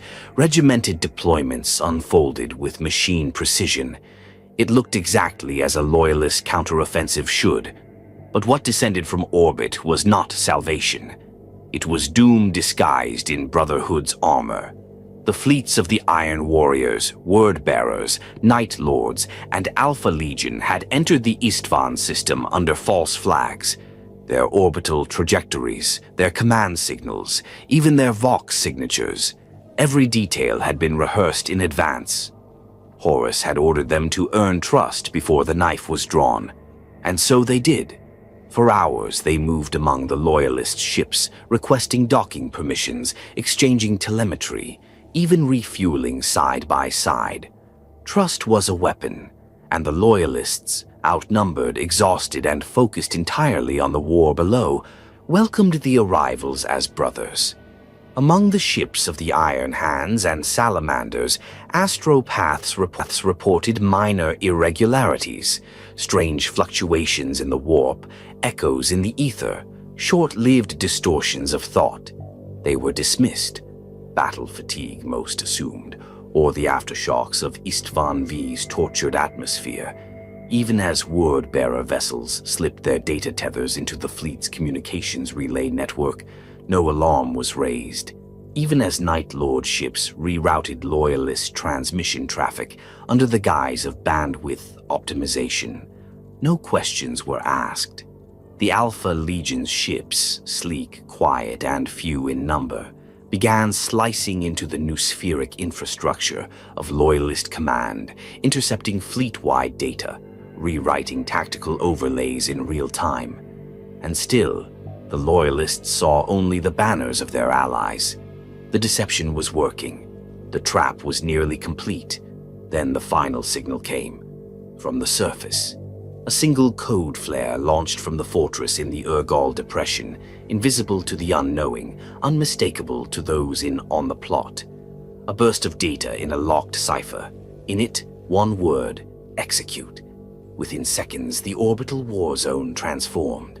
From the Iron Warrior's flagship, Tyrant of Serum, a full salvo of macro-cannon fire burst toward the unsuspecting Iron Hands cruiser, Gauntlet of Ages. The ship was caught mid-maneuver, shields down while it transferred munitions to drop craft. It disintegrated under the impact, splitting open like a cracked nut, spilling molten steel and screaming lives into the void. On the opposite flank, the Night Lords revealed their true intent. The strike cruiser Obsidian Fang, which had docked alongside a Salamander's logistics tender, detonated a series of magnetic charges it had secretly attached during docking. The explosion shredded the Salamander's vessel's hull, venting decks of Medicae personnel and wounded astartes into vacuum. Word-bearer ships began flooding the Loyalist Vox channels with psionic interference. Their navigators, many of them secretly corrupted, opened their third eyes and unleashed warp pulses designed to blind Loyalist communication and navigation systems. The fleet's coherence began to unravel, but no blow was more precise, more devastating than what came from the Alpha Legion. The Alpha Legion's cruisers, long silent in the formation's rear arc, suddenly activated sub-layered signal attacks, information warfare on a scale the Imperium had never seen. Loyalist ships began receiving contradictory orders. Escort squadrons were diverted to phantom coordinates. Landing craft were retasked mid-drop. Ground units were issued false abort orders. For a few crucial minutes, Loyalist command became a confused chorus of overlapping commands and blind spots. Amid that chaos, the traitor fleets moved to isolate key targets. The Ferrum, flagship of the Iron Hands and Ferrus Manus's command vessel, came under fire from two directions. An Iron Warrior's bombardment ship approached under cover of a refueling request, then opened up with torpedo salvos. The Iron Hands returned fire but were struck on their starboard drive cluster. Damage was severe. Internal compartments were breached. A fire spread through the ship's machine temples, forcing emergency shutdowns of its plasma coils. The Raven Guard fleet, positioned slightly farther from the core engagement zone, fared better. Corax had insisted on wide dispersal of his ships, a decision born of paranoia or prescience. When the Alpha Legion attempted to intercept their Vox signal relay, the Avenger countered with signal jamming of its own. Corax's fleet held formation, avoided immediate collapse, and began pulling back into high orbit. The Salamanders were not so lucky. Their lead cruiser, Pyre of Glory, was boarded by word-bearer kill teams who had disguised themselves as Medicae personnel. Once aboard, they detonated a virus charge in the life support systems, crippling the ship within minutes. A series of hull breaches followed, set from within. The ship lost pressure, lost power, and began to tumble toward the planet, drawn into the upper atmosphere, trailing fire. Vulcan's reserves in orbit had no choice but to pull back, attempting to regroup around the few surviving vessels. The fleet was disintegrating. Throughout it all, the Loyalist ground forces remained unaware. Communications between surface and orbit had become unreliable. Interference, both natural and artificial, clouded data transmission. What reached the surface was distorted, images of ships exploding, snippets of garbled vox chatter, screams drowned out by static. And when Loyalist commanders called for orbital fire support, they received silence, or worse, false confirmations from traitor ships now posing as Loyalist assets. One Raven Guard detachment, requesting a targeted land strike on a Death Guard position, instead watched in horror as the barrage struck their own forward post. Dozens of their kin perished under the misdirected fire. In a matter of hours, space superiority had shifted. The Loyalist fleet, once a wall of steel and faith, was now in disarray. Entire flotillas had been annihilated or co-opted. Dropships and extraction craft were either shot down or misled into open fire zones. What should have been their safety net became a burning trap. Escape was closing. Reinforcement was gone. The void above had become a crucible of betrayal. And Horus, aboard the vengeful spirit, watched from afar. He did not gloat. He did not shout. He simply watched as the Loyalists were dissected, fleet and force and trust, one layer at a time. The pieces moved as planned. The deception had worked. The war now was no longer a battle between warriors. It was a massacre, unfolding both in the skies and below. The second wave had arrived, and with it came annihilation. The Urgal Depression was alive with war. Earthquakes, not of nature but of artillery, shook the ground with unrelenting violence. Lascanan strikes lit the horizon. The dead piled where they fell, the ground becoming soaked with blood and fuel, ash and bone. Every trench was a furnace, every ridgeline hid death. The Loyalists still believed they were winning. From the forward command posts of the Iron Hands and Salamanders, reports were streaming in. Ferris's spearhead had breached the third line of defenses. Vulcan's reserves had stabilized the left flank. Corax's companies had withdrawn to rearm and regroup after striking deep behind enemy lines. Communications were clipped, static-laced, but optimistic. The fortress seemed vulnerable. The enemy was faltering. The war was tilting. Then, without fanfare, the signal flare rose. It wasn't much. A brief red spark arcing over the ridgeline of the Urgal fortress. A pulse of light through the smoke-choked air. Few Loyalists even noticed it. Fewer still understood what it meant. But across the battlefield, within traitor formations and embedded turncoat cells, it was as loud as a thunderclap. The flare wasn't a call for help. It wasn't a signal for retreat. It was the command to kill. The betrayal, long prepared, began in silence, so sudden, so total, that for the first few seconds, the Loyalists did not recognize what was happening.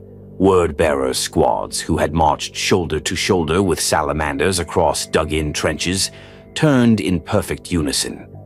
Bolters were raised, flamers were angled, and without a word they opened fire into the backs of the warriors beside them.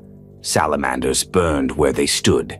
Fire drakes, armored in scales and flame-retardant ceramite, were incinerated in surprise ambushes.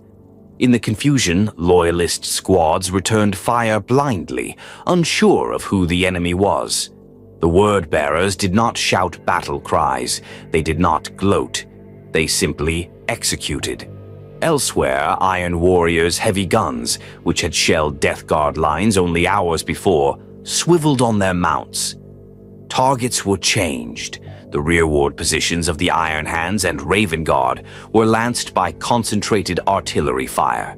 Medicae outposts and resupply stations were obliterated in seconds.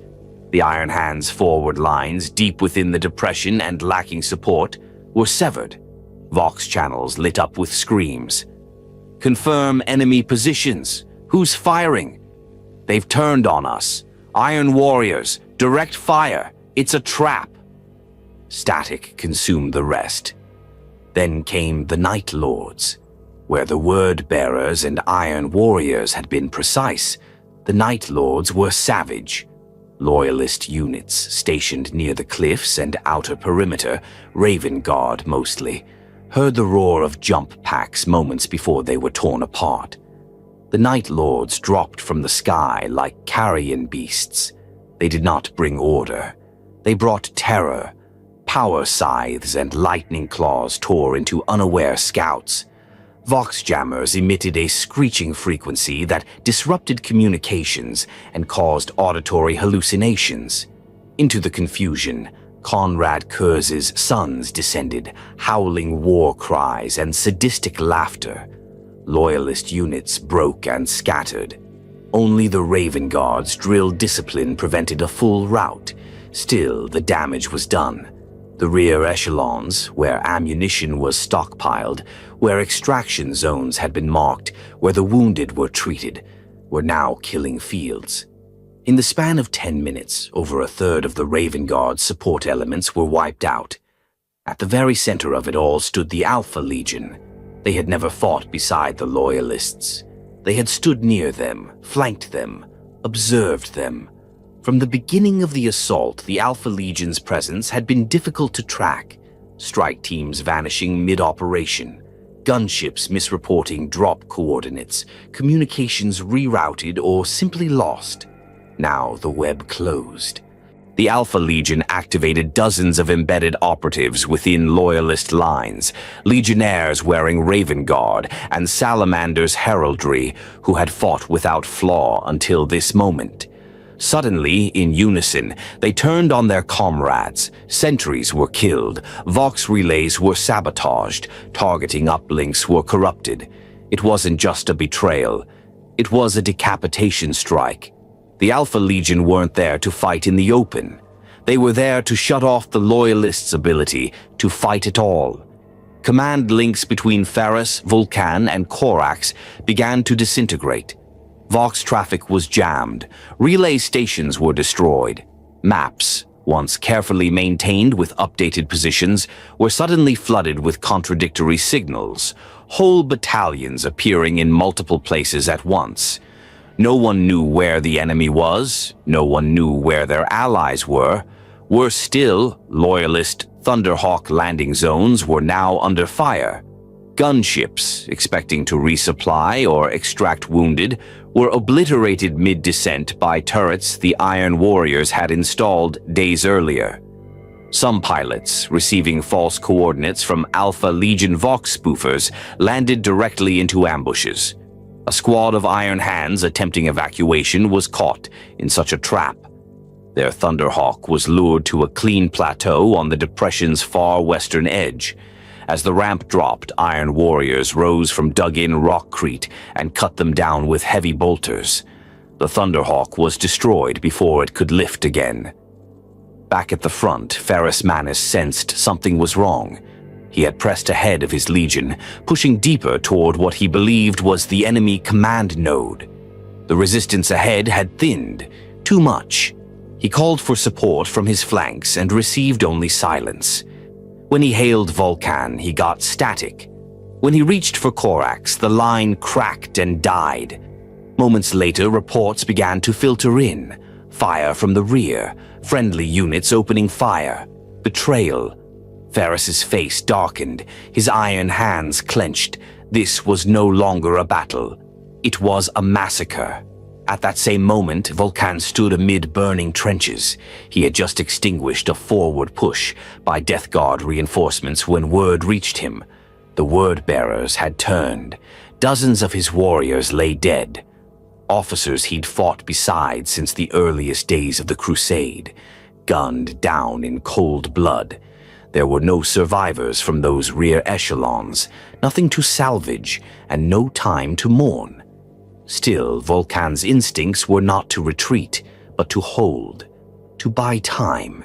He began consolidating remaining units, forming bastions of resistance around mobile strongpoints. Fire and fury were all he had left. Corax, furthest back, was the first to understand the scope of the betrayal. From the moment the Night Lords dropped onto his outer lines, he knew what had happened. He did not hesitate. He gave the only order he could: scatter, escape, survive.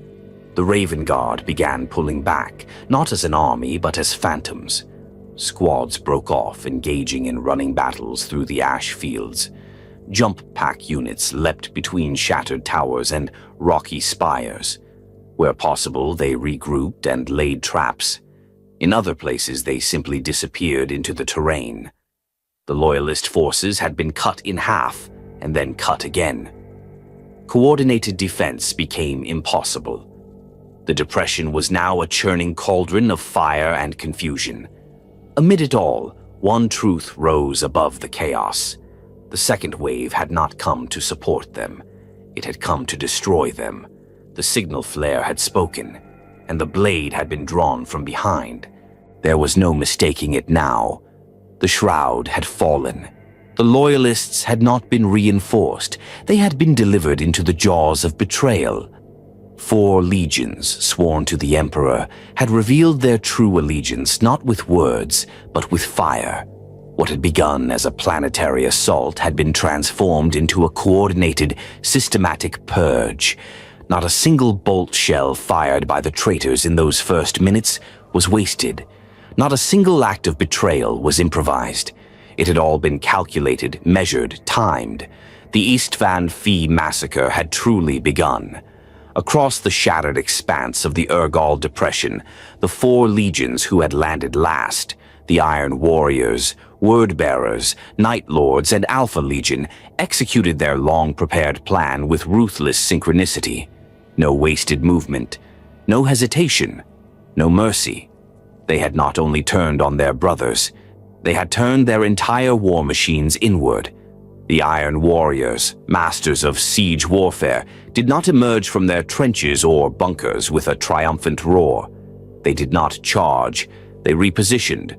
Gun barrels shifted, targeting arrays recalibrated. The very bastions they had built to defend the rear lines of the Loyalist front were now pointed backward.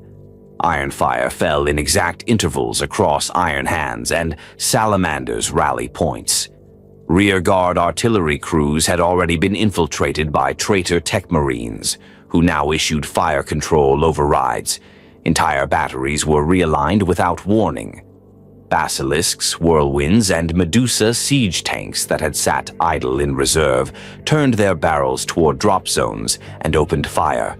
The results were catastrophic. Units that had withdrawn to regroup were turned to pulp.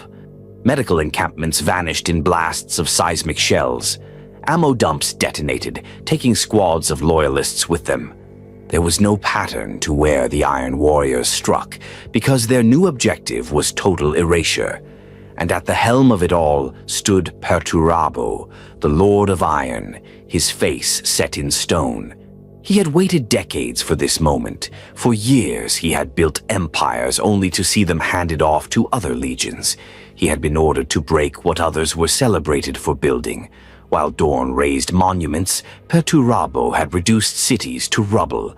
And now, here on Isstvan V, the vindication he craved had come in the form of betrayal. From his command chamber, he spoke just once to his legion. Execute Phase Gamma. The Iron Warriors did not shout. They simply obeyed. To the south, the Word-Bearers ignited their own chapter of the slaughter. Where the Iron Warriors were cold and technical, the Word-Bearers were zealous. Their betrayal had been decades in the making, seeded at Monarchia and blooming now in screams and fire. Before their ambush began, the Word-Bearers had been positioned as spiritual advisors to the Salamanders. They had even held joint war sermons, offering benedictions to the Emperor.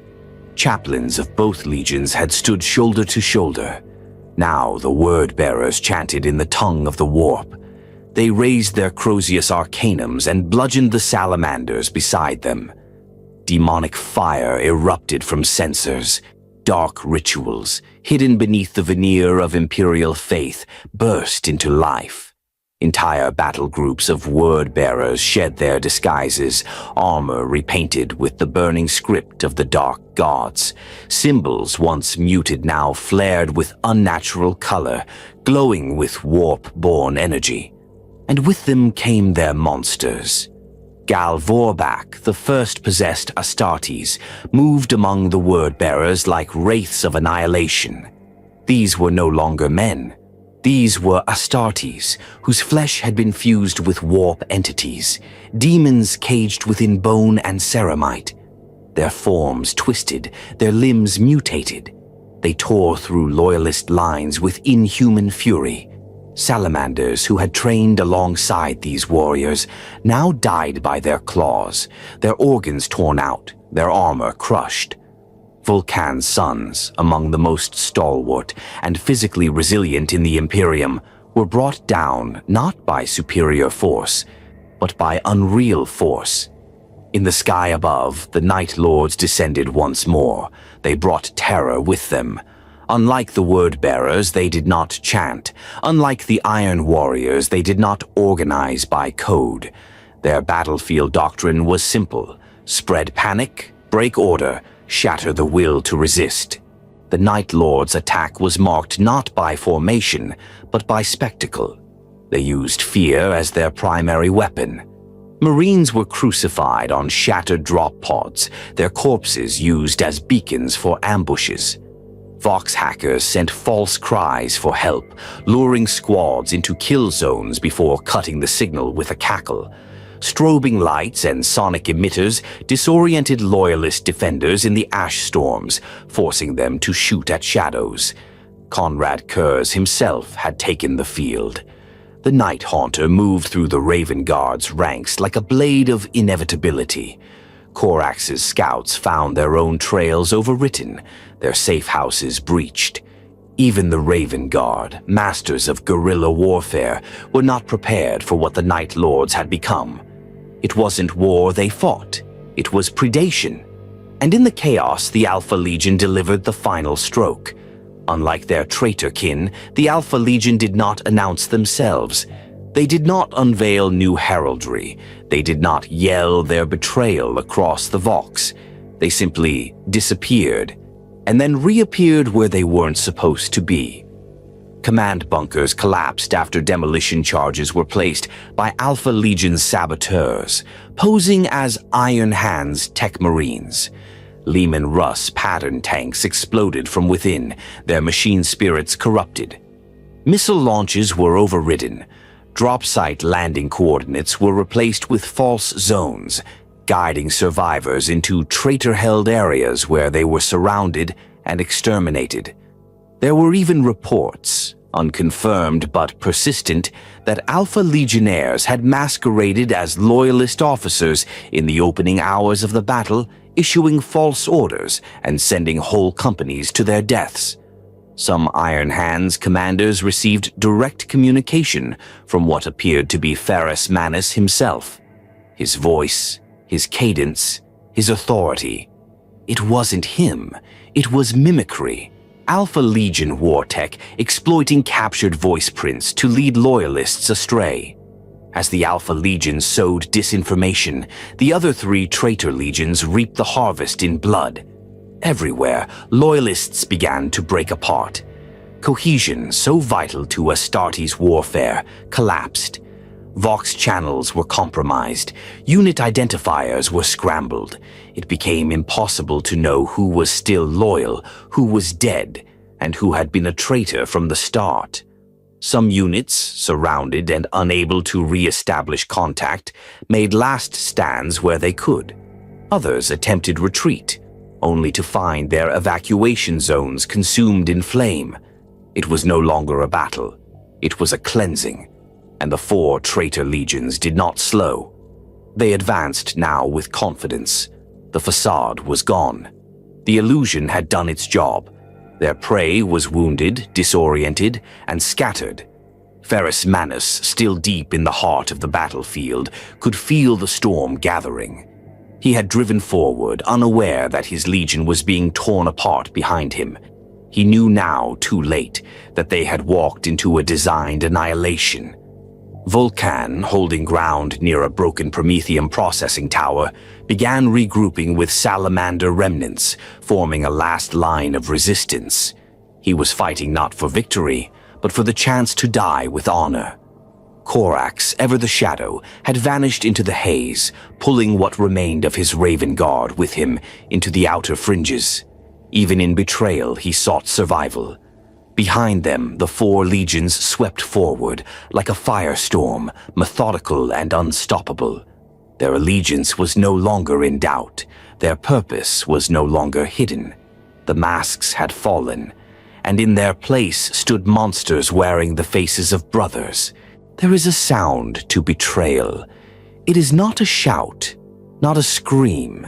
It is the slow hiss of disbelief as certainty is strangled, the choked breath before the gunfire starts, and the silence that follows a brother's name spoken in confusion, just before he drives the blade home. All across the Urgal depression, that sound was the only constant. The initial shock had passed, the signal flare had risen, the guns had turned, and in its wake chaos had taken hold. But what came next was not chaos. It was not confusion. It was systematic annihilation, a betrayal carried out with calculated malice, precision beyond any battlefield doctrine. And above all, it was merciless. The Iron Hands, loyal and unbending, had driven deep into the traitor line. For hours, they had shattered defenses, seized strategic positions, advanced with mechanized discipline. Now their forward momentum had become their greatest vulnerability. Cut off, surrounded, and isolated, they found themselves without extraction, without artillery support, and, worst of all, without answers. Captain Gabriel Santar, commanding a breach force of the Morlocks, made the call to regroup, to reform a fallback corridor toward the main Iron Hands lines. He never got the chance. A bombardment of seismic shells, fired by Iron Warriors who had been at his back mere hours before, tore the terrain apart behind him, closing the only route of escape. Vox contact to the 10th Company failed. When Santar attempted a reroute, he was met not with interference but with false confirmations, Alpha Legion echoes. Corridor clear, friendly forces ahead. He moved forward and was ambushed. Word-bearers erupted from within the ruined manufactorum they'd claimed hours earlier as a chapel. Gal Vorbak, hulking and half-demon, led the charge, their clawed hands flashing in the darkness. Santar's Morlocks did not falter. They fought as Iron Hands had always done, without emotion, without retreat. But there was no strategy against monsters that would not die, and no plan for a reality where the machine spirit of the battlefield itself had turned against them. The Morlocks fell. Santar's last broadcast was 3 words. No loyalty here. Not far from there, the Raven Guard were bleeding. Corax's legion had been one of precision, assassination, reconnaissance, disruption. But the Night Lords had turned that doctrine against them. Conrad Kurz had learned well from his brother. He had studied the Raven Guard's tactics, their movements, their instincts, and now he hunted them like prey. On the cliffs above the Eastern Depression, Night Lords' kill teams stalked Raven Guard command squads through the broken ruins of drop sites. Captain Aloni Tev of the Raven Guard's 3rd Talon led his men into a canyon pass he thought was a safe withdrawal route. It had been mined by the Alpha Legion. As Raven Guard runners entered the pass, explosions tore through the rock face. Boulders collapsed the canyon's mouth. From above, Night Lords descended, jetpacks howling, talons gleaming in the dim light of flaring signal beacons. The Raven Guard fought with quiet fury, blades flashing in silence. But they were hunted, not engaged. One by one, they died in the dark. Captain Tev, mortally wounded, activated a failsafe embedded in his armor. He became a beacon, transmitting a silent burst of location data to Corax. A warning, a farewell, a map to avoid. Moments later, the beacon winked out. The Raven Guard were dying. Not on the front, not in glorious last stands, but in ambushes, in alleyways, in sabotaged bunkers. The Night Lords had turned stealth into slaughter. Meanwhile, the Salamanders were encircled.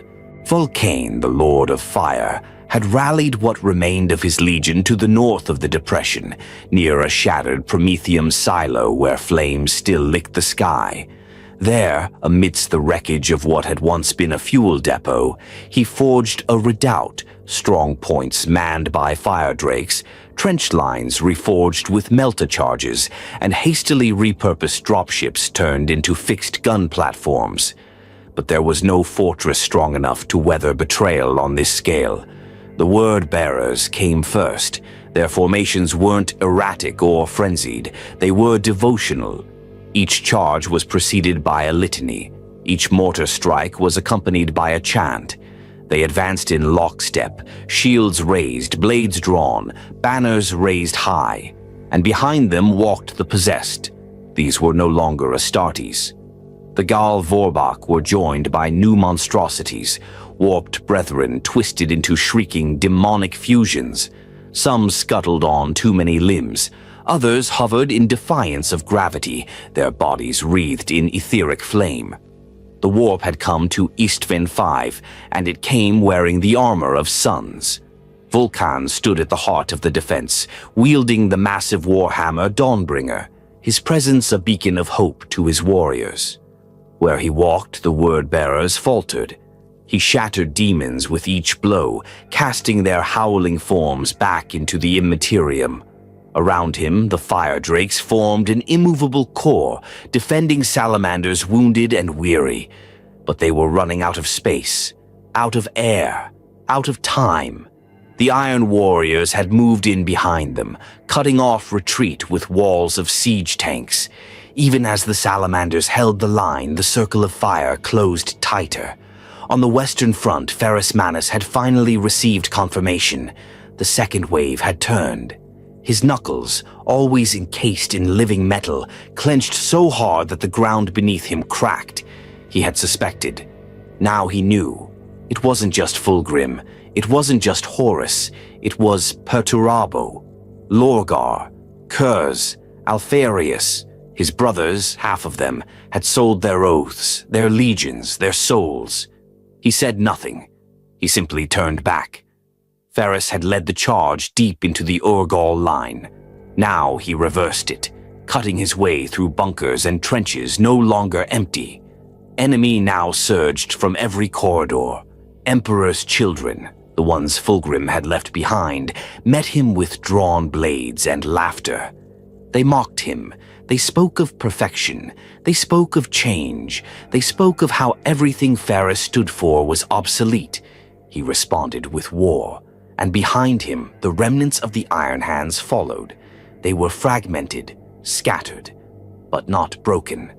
Across the battlefield, isolated squads began converging, guided by tech signals, old codes, battle runes etched into armor and memory. It was not coordination. It was instinct, a drive to regroup, to survive, to reach their primarch.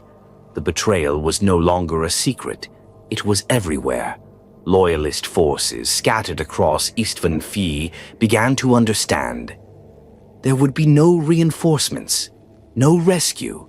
The Imperium had been torn open, and they had been left to die on a planet whose soil was already soaked with the blood of another betrayal, Isstvan III. Still, they fought, some out of vengeance, some out of loyalty, some out of sheer refusal to accept the lie, but most knew what they faced. There was no victory here, only endurance, and even that would soon run out, because betrayal had a shape now. It wore the colors of legions once called brothers, and it came without mercy. The sky above Isstvan V had become a theater of despair, a dome of burning wreckage and dying hopes. Thunderhawks fell like wounded birds, their trails of smoke etching lines of failure into the ash-heavy air. The black sun was eclipsed only by fire and falling steel. Amid it all, the Raven God flew, wings torn, beaks bloodied, but still flying. Corvus Corax, the Lord of Shadows, had seen enough. From the moment the second wave revealed its treachery, he had understood the true shape of the trap. He had not raged as Ferrus Manus did, nor hardened like Vulcan. He had not wasted breath cursing the names of traitors. Number Corax had done what he had always done in the face of overwhelming odds. He vanished into the dark. But this was not retreat. This was not cowardice. This was the only viable path left for a legion whose strength was not in raw power or immovable defenses, but in speed, precision, and disappearance. The Raven God would not die where they stood. They would vanish between the cracks and fight from the shadows.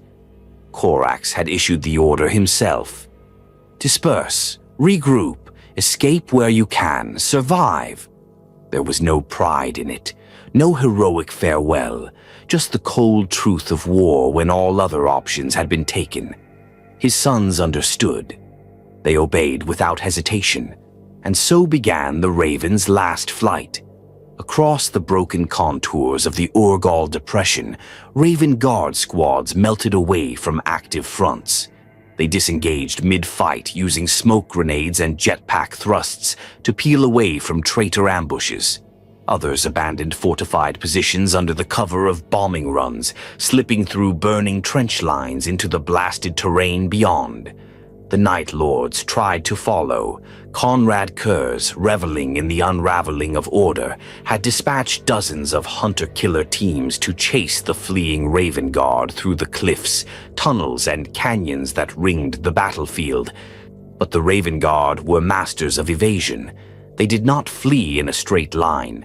They did not cluster. They split, each squad becoming a shadow of the whole, scattering across the ash plains like smoke. In one sector, Captain Alvarex Mainin led a strike team toward a ruined Mechanicum facility to the north of the Depression. They moved with discipline, avoiding open ground, using seismic interference from nearby bombardments to cloak their heat signatures. A Night Lord's ambush waited for them at a collapsed hangar, but it was the Night Lords who walked into the trap. Mainin had rigged the entire structure with melta charges, detonating them as the traitors entered. The explosion lit the dusk-orange sky. No war cries followed. The Raven Guard were already gone, back into the shadows. Elsewhere, Lieutenant Corin Vey led remnants of the Fourth Talon through a ravine system near the planet's equator, hoping to rendezvous with Corax. The skies above them roared as burning gunships fell in spiraling trails, and orbital fire rained down in erratic traitor-directed strikes. One shell landed close enough to liquefy a rock formation, covering the escape route in molten slag. They had to climb, not fly, not run, climb, while gunfire echoed behind them. They lost 5 astartes on that ascent. Not to bolter rounds, to the sheer grinding collapse of the planet itself. But they reached the top. They survived, for now, Corax himself had not stopped moving. The Primarch of the 19th Legion had donned the full shroud of his stealth wargear and become, in truth, a ghost among ghosts. He communicated through short-range bursts only, encrypted via gene-coded data strings known only to his commanders. Each order was brief, direct, surgical. Move here, regroup there, kill that signal tower, jam that comms node, disable that beacon. This wasn't retreat, it was sabotage in motion. Corax knew what had to happen. If escape was to be possible for any of his legion, the enemy's ability to track and respond had to be broken. So while his sons scattered, he hunted. His first target, a traitor listening post installed atop a basalt spire 2 kilometers east of the main traitor redoubt. It was a forward node relaying troop movements to word-bearer command teams. Corax infiltrated it alone. By the time the Alpha Legion operatives stationed there realized something was wrong, the Shadows had already taken them. Their internal security feed later recorded only a flicker, one black-winged blur, a whisper of movement, then nothing. Their screams were not broadcast. The relay went silent. Later, Corax intercepted a Night Lord's command squad, triangulating the location of a Raven Guard extraction point. He did not hesitate.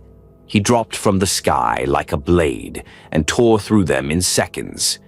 The last one, a Vox operator, tried to flee. Corax broke his legs, crushed his throat, and used the dying man's comms channel to send a message to Kurz. "You will not find us." Kurz received the message and laughed. Not in mockery, but in recognition. His brother had slipped the noose. The hunt would go on. But Kurz did not laugh for long. As the Night Lords expanded their search perimeter, the Raven Guard struck back. Not in large formations, not in force, but like knives in the dark. They destroyed supply columns. They killed lone officers. They sabotaged artillery coordinates. They disabled beacon grids. Each action bought time. Each attack cost traitors something they could not replace. And still, they ran. Extraction was impossible from the Central Depression.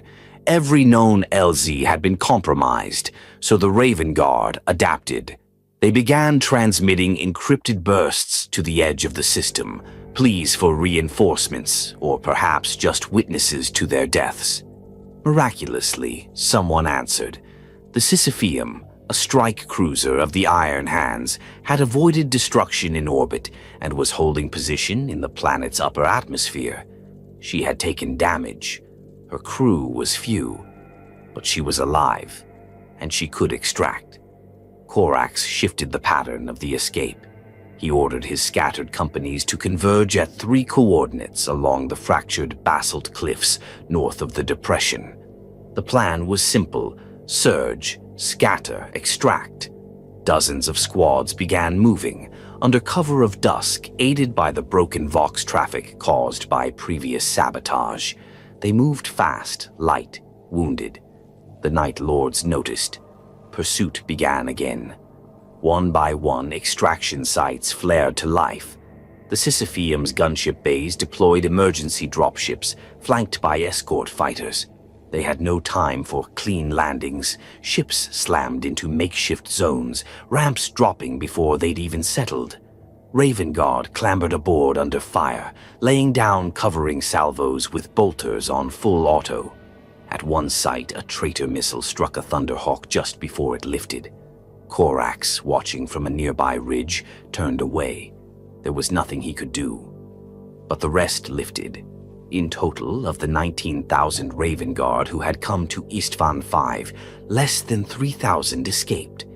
That night, the sky was littered with contrails, some rising, some falling.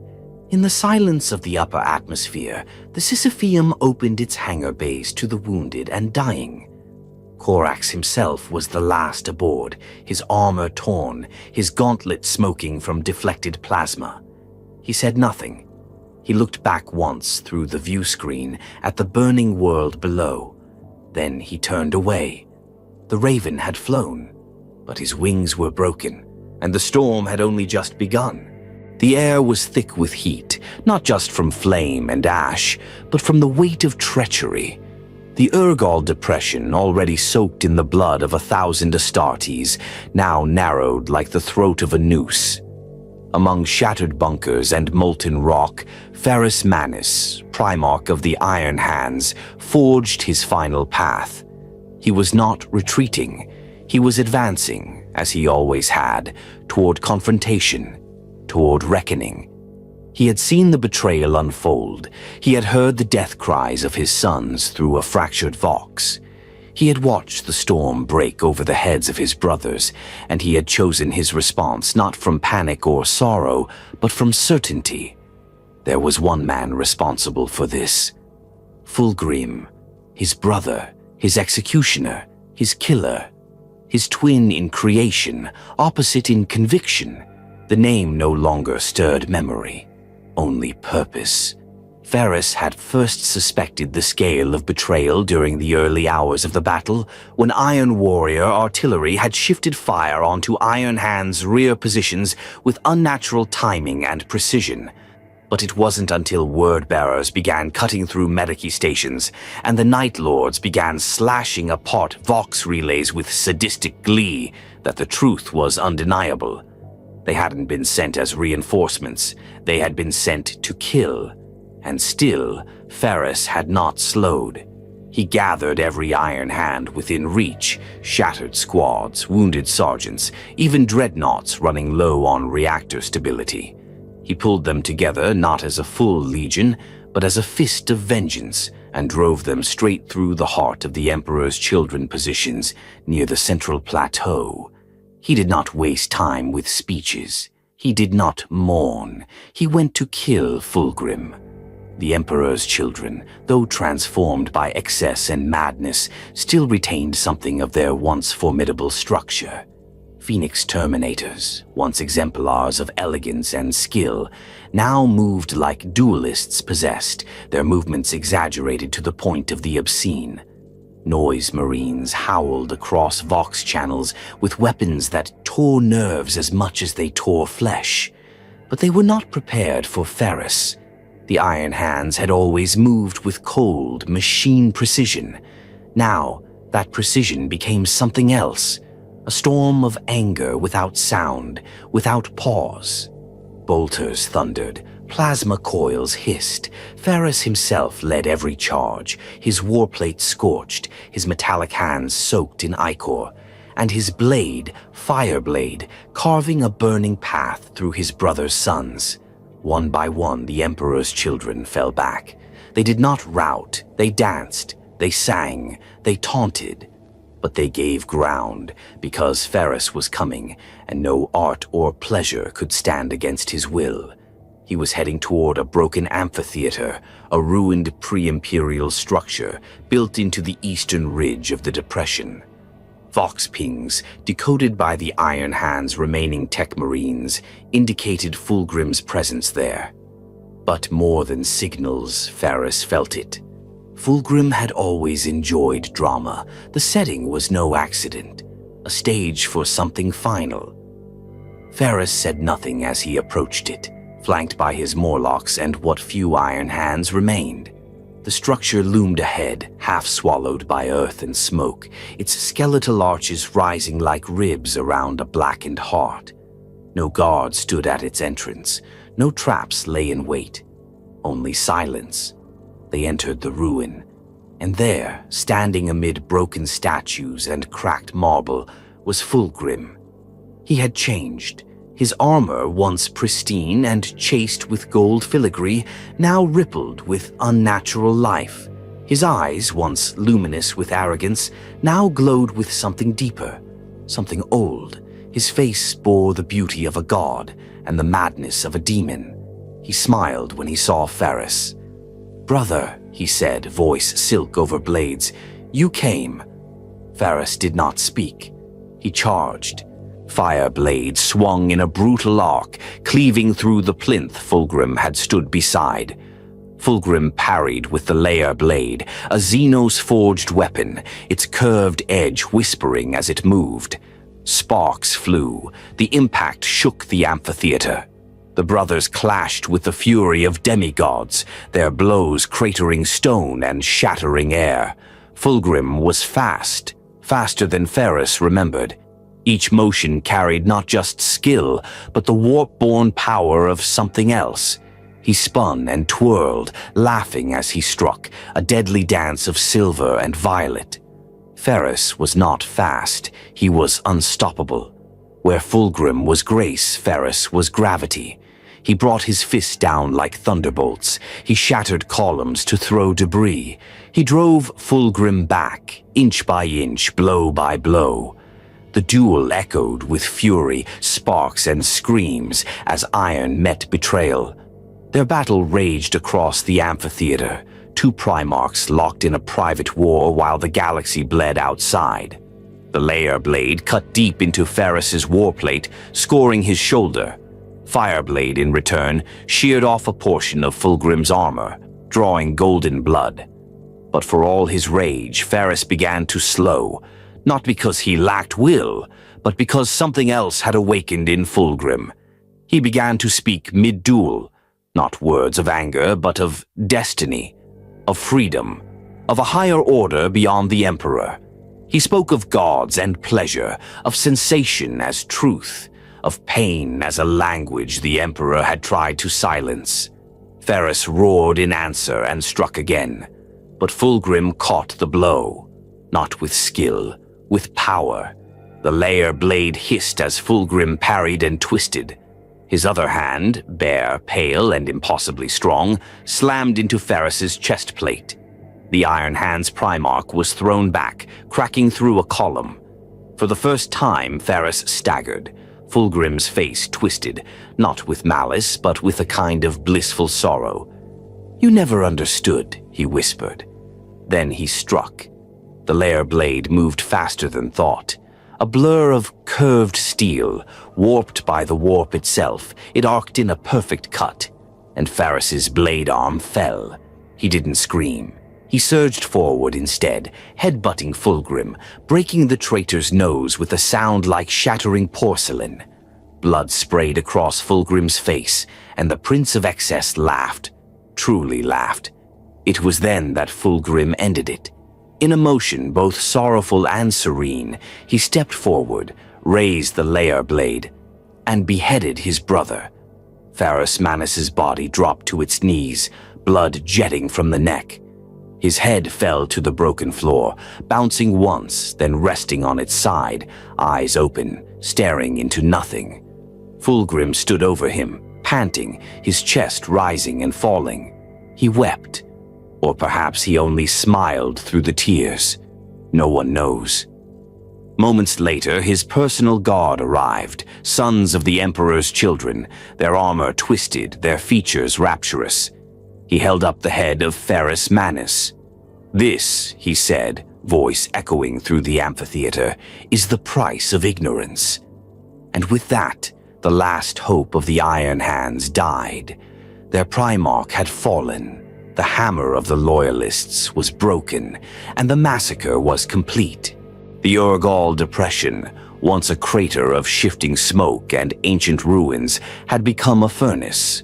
What remained of the Loyalist legions was scattered and burning, fragmented remnants fighting not to win, but simply to endure. The earth split beneath orbital bombardments. Air shimmered with heat from promethium fires. Distant mountains rumbled from seismic shells detonated hours earlier. The sky above was black, but not from night, from ash. Vulcan, Primarch of the Salamanders, stood in the heart of it. His massive frame was scorched, dented, but still unbroken. Blood wept from the seams of his armor, a mix of red and black, the latter not his own.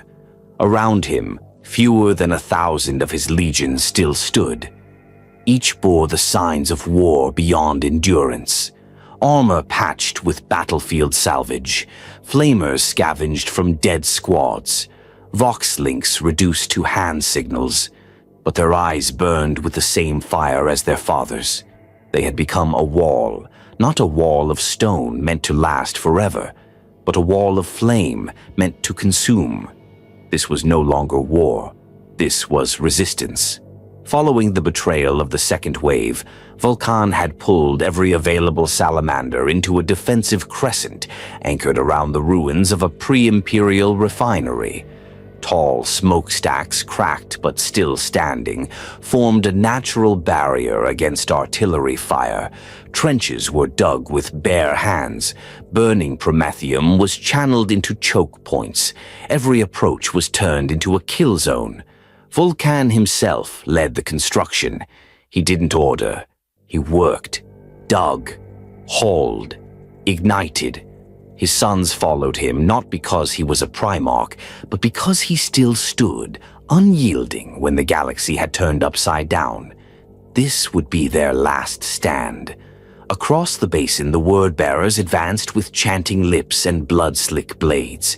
They came not as conquerors, but as executioners. They had witnessed Ferris's death from afar, and now turned their attention to the remnants of Vulcan's force with renewed fervor. At their head marched Erebus, the first chaplain, his armor marked with fresh blood and fell scripture. His voice rose above the firestorm. "Behold the false flame and see it snuffed." Behind the word-bearers, possessed abominations loped and slithered forward. Flesh melded with armor, faces screaming from torsos, wings where none should be. The warp had touched them, and in return, they had become something else. They did not march. They surged, faster than their bulk should allow, hungry for meat and vengeance. Vulcan met them with fire. He did not shout. He did not preach. He led. The first wave hit like a thunderclap, word-bearers charging the left flank of the salamander redoubt, under cover of demonic shrieks and warp lightning. Bolters answered them. Flamers poured burning promethium down the narrow approachways, igniting air and flesh alike. Trapped by the terrain, the word-bearers burned. But they kept coming. On the right flank, a detachment of iron warriors began a creeping barrage, inching siege tanks forward under cover of suppressive fire. Basilisks, once used to support the loyalist advance, now rained shells down upon their former allies. The salamanders dug deeper, reinforcing craters and rubble with anything they could find. Vulcan stood at the center line. His massive warhammer, Dawnbringer, roared with each swing, flattening word-bearers like insects. One demon-possessed warrior, twice the size of a Terminator, charged him, limbs flailing. Vulcan caught it mid-leap and drove his hammer down, splitting it in half. Its death released a gout of warp flame that charred his armor black, but still he stood. There was no retreat. Behind the lines, salamander apothecaries worked by firelight, sawing through armor to reach shattered bone. They used promethium to cauterize wounds and plasma to incinerate the fallen. Nothing could be left behind. Nothing could fall into traitor hands. The word-bearers escalated. Their second wave brought warp rituals. Priests formed circles and chanted, their words curling the very air.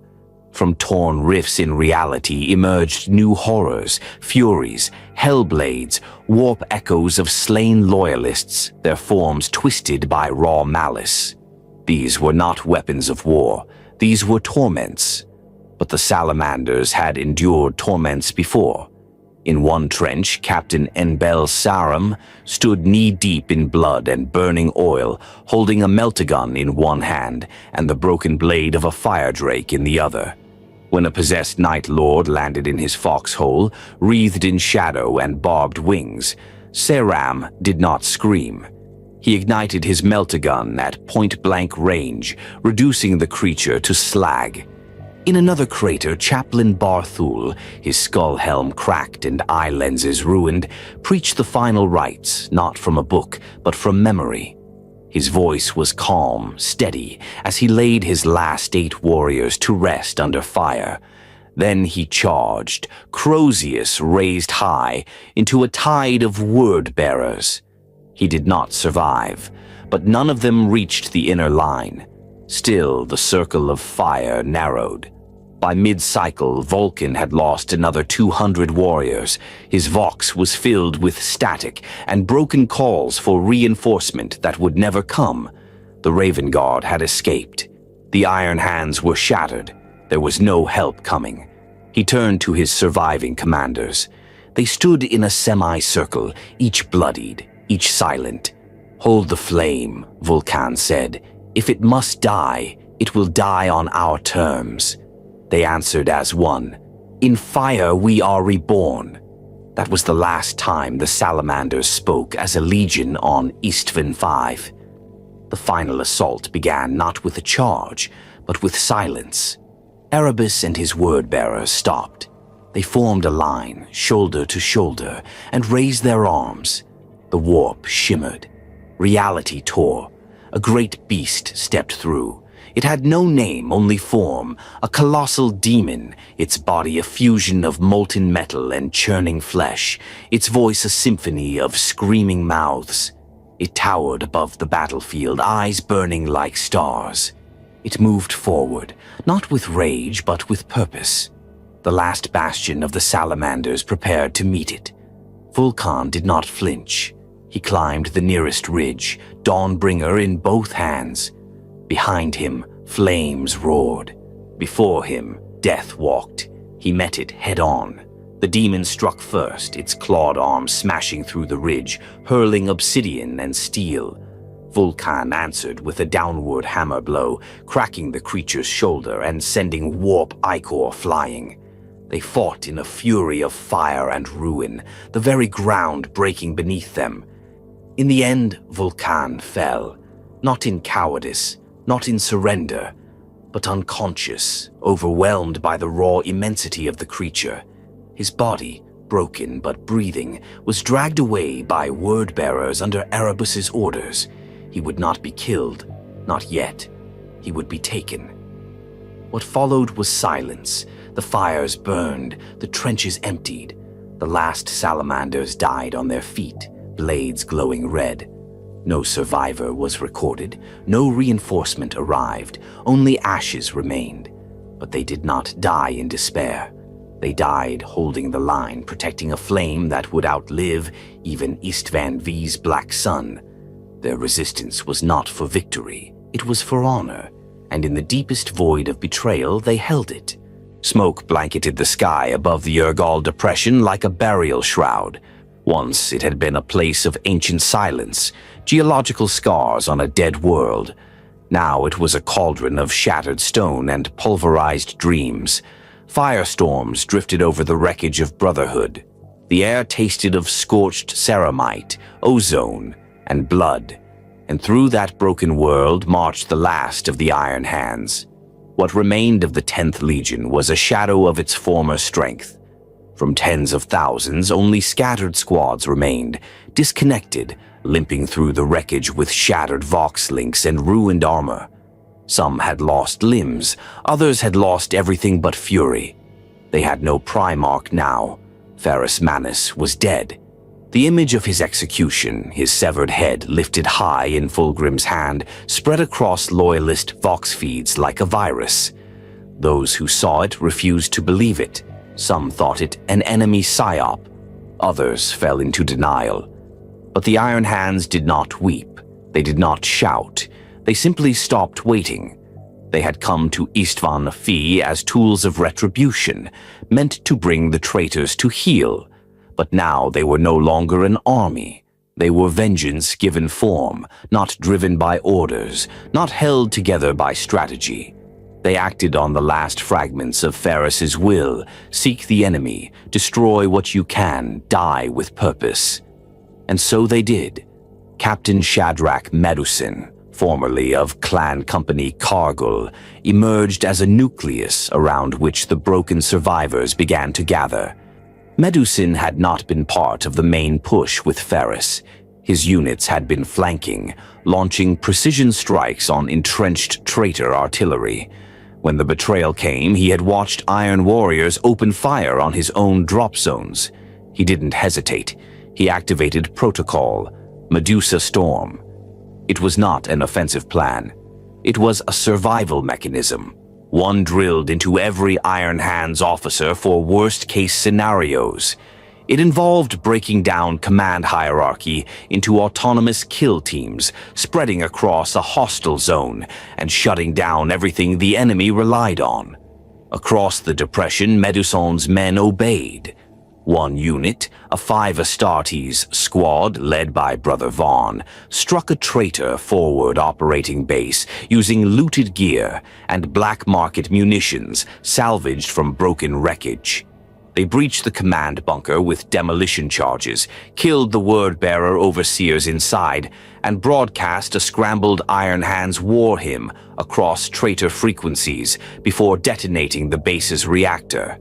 Another squad, led by veteran Sergeant Deck Talon, used scavenged Alpha Legion ident codes to intercept a resupply convoy. They slaughtered the servitors and tech adepts, set the rhinos ablaze, and planted proximity mines for the follow-up units. When the Night Lords arrived to investigate, the resulting detonation vaporized 2 squads and a Hellblade skimmer. There was no front line now, no strategic map, just kill zones. Wherever the Iron Hands were believed to be dead, they rose again. Wherever the enemy set up a new perimeter, it crumbled from within. Each action was surgical, born of logic, not vengeance. Emotion was a failing. They did not act in grief nor hate. They acted in memory. They acted because Ferrus Manus had believed in the mission, even unto death. If his voice was gone, his will remained. It lived through steel.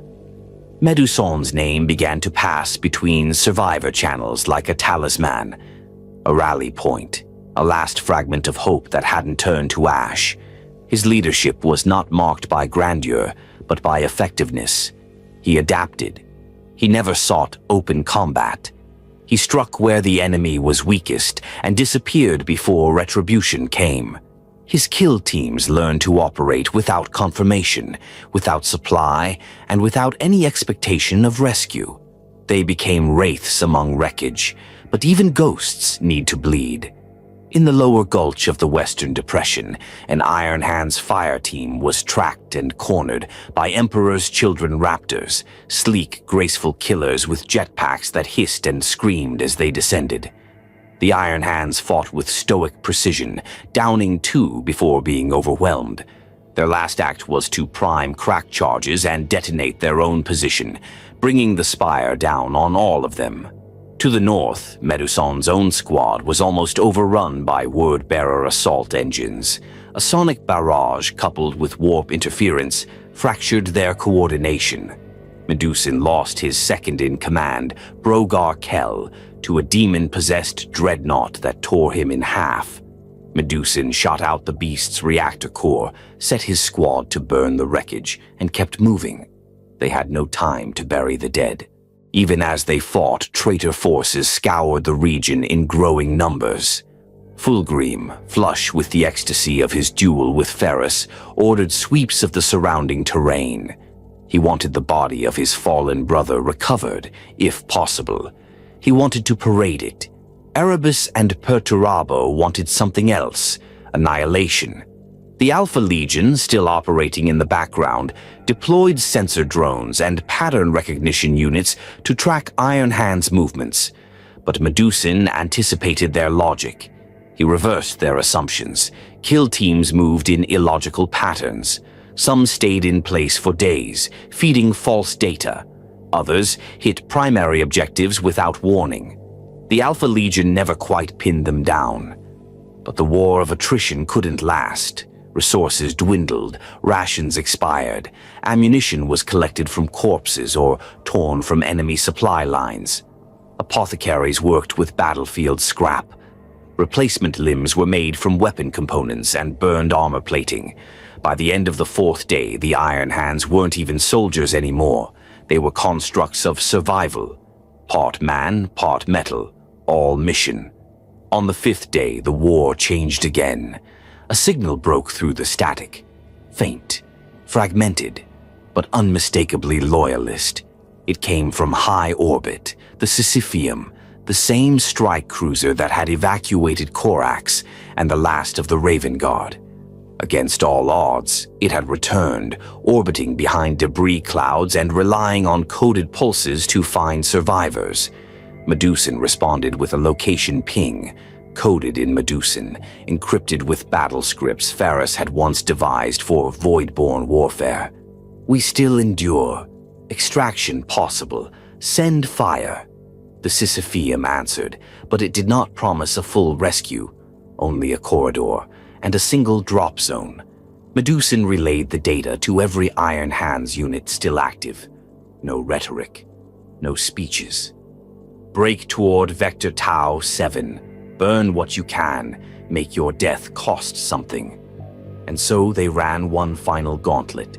Iron Hands units emerged from hiding. Some had not seen each other in days. Others had lost speech capabilities, reduced to static-only comms. But when the order came, they moved.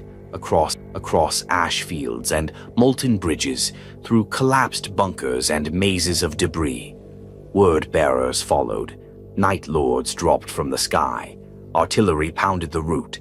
Dozens were killed in the first hour. Entire squads were vaporized by orbital lances called down by Alpha Legion orbital relays. Still, they ran. Medusan reached the zone last. Behind him, a pursuing host of traitors screamed in rage. Before him, the Thunderhawks descended, hatch doors already open, gunners laying down suppressive fire. The last Iron Hands leapt aboard under fire. Medusan dragged 2 wounded warriors across the ramp himself. As the ship lifted, he turned back and saw the traitors spilling into the clearing. He tossed a magnetic charge behind him. As the Thunderhawk rose, the charge detonated, collapsing the terrain and burying the enemy advance under a rock slide of flaming metal. They didn't win, but they survived. On board the Sisypheum, the wounded were laid beside the Raven Guard. Silent nods were exchanged. No words, just understanding. The Iron Hands had come to Isstvan V to crush a rebellion. Now they were all that remained of their legion. Their primarch was dead. Their brothers were gone. But they had endured. And endurance, Ferris had once said, was the truest form of strength. Among ashes and iron, a fragment of the Imperium still lived.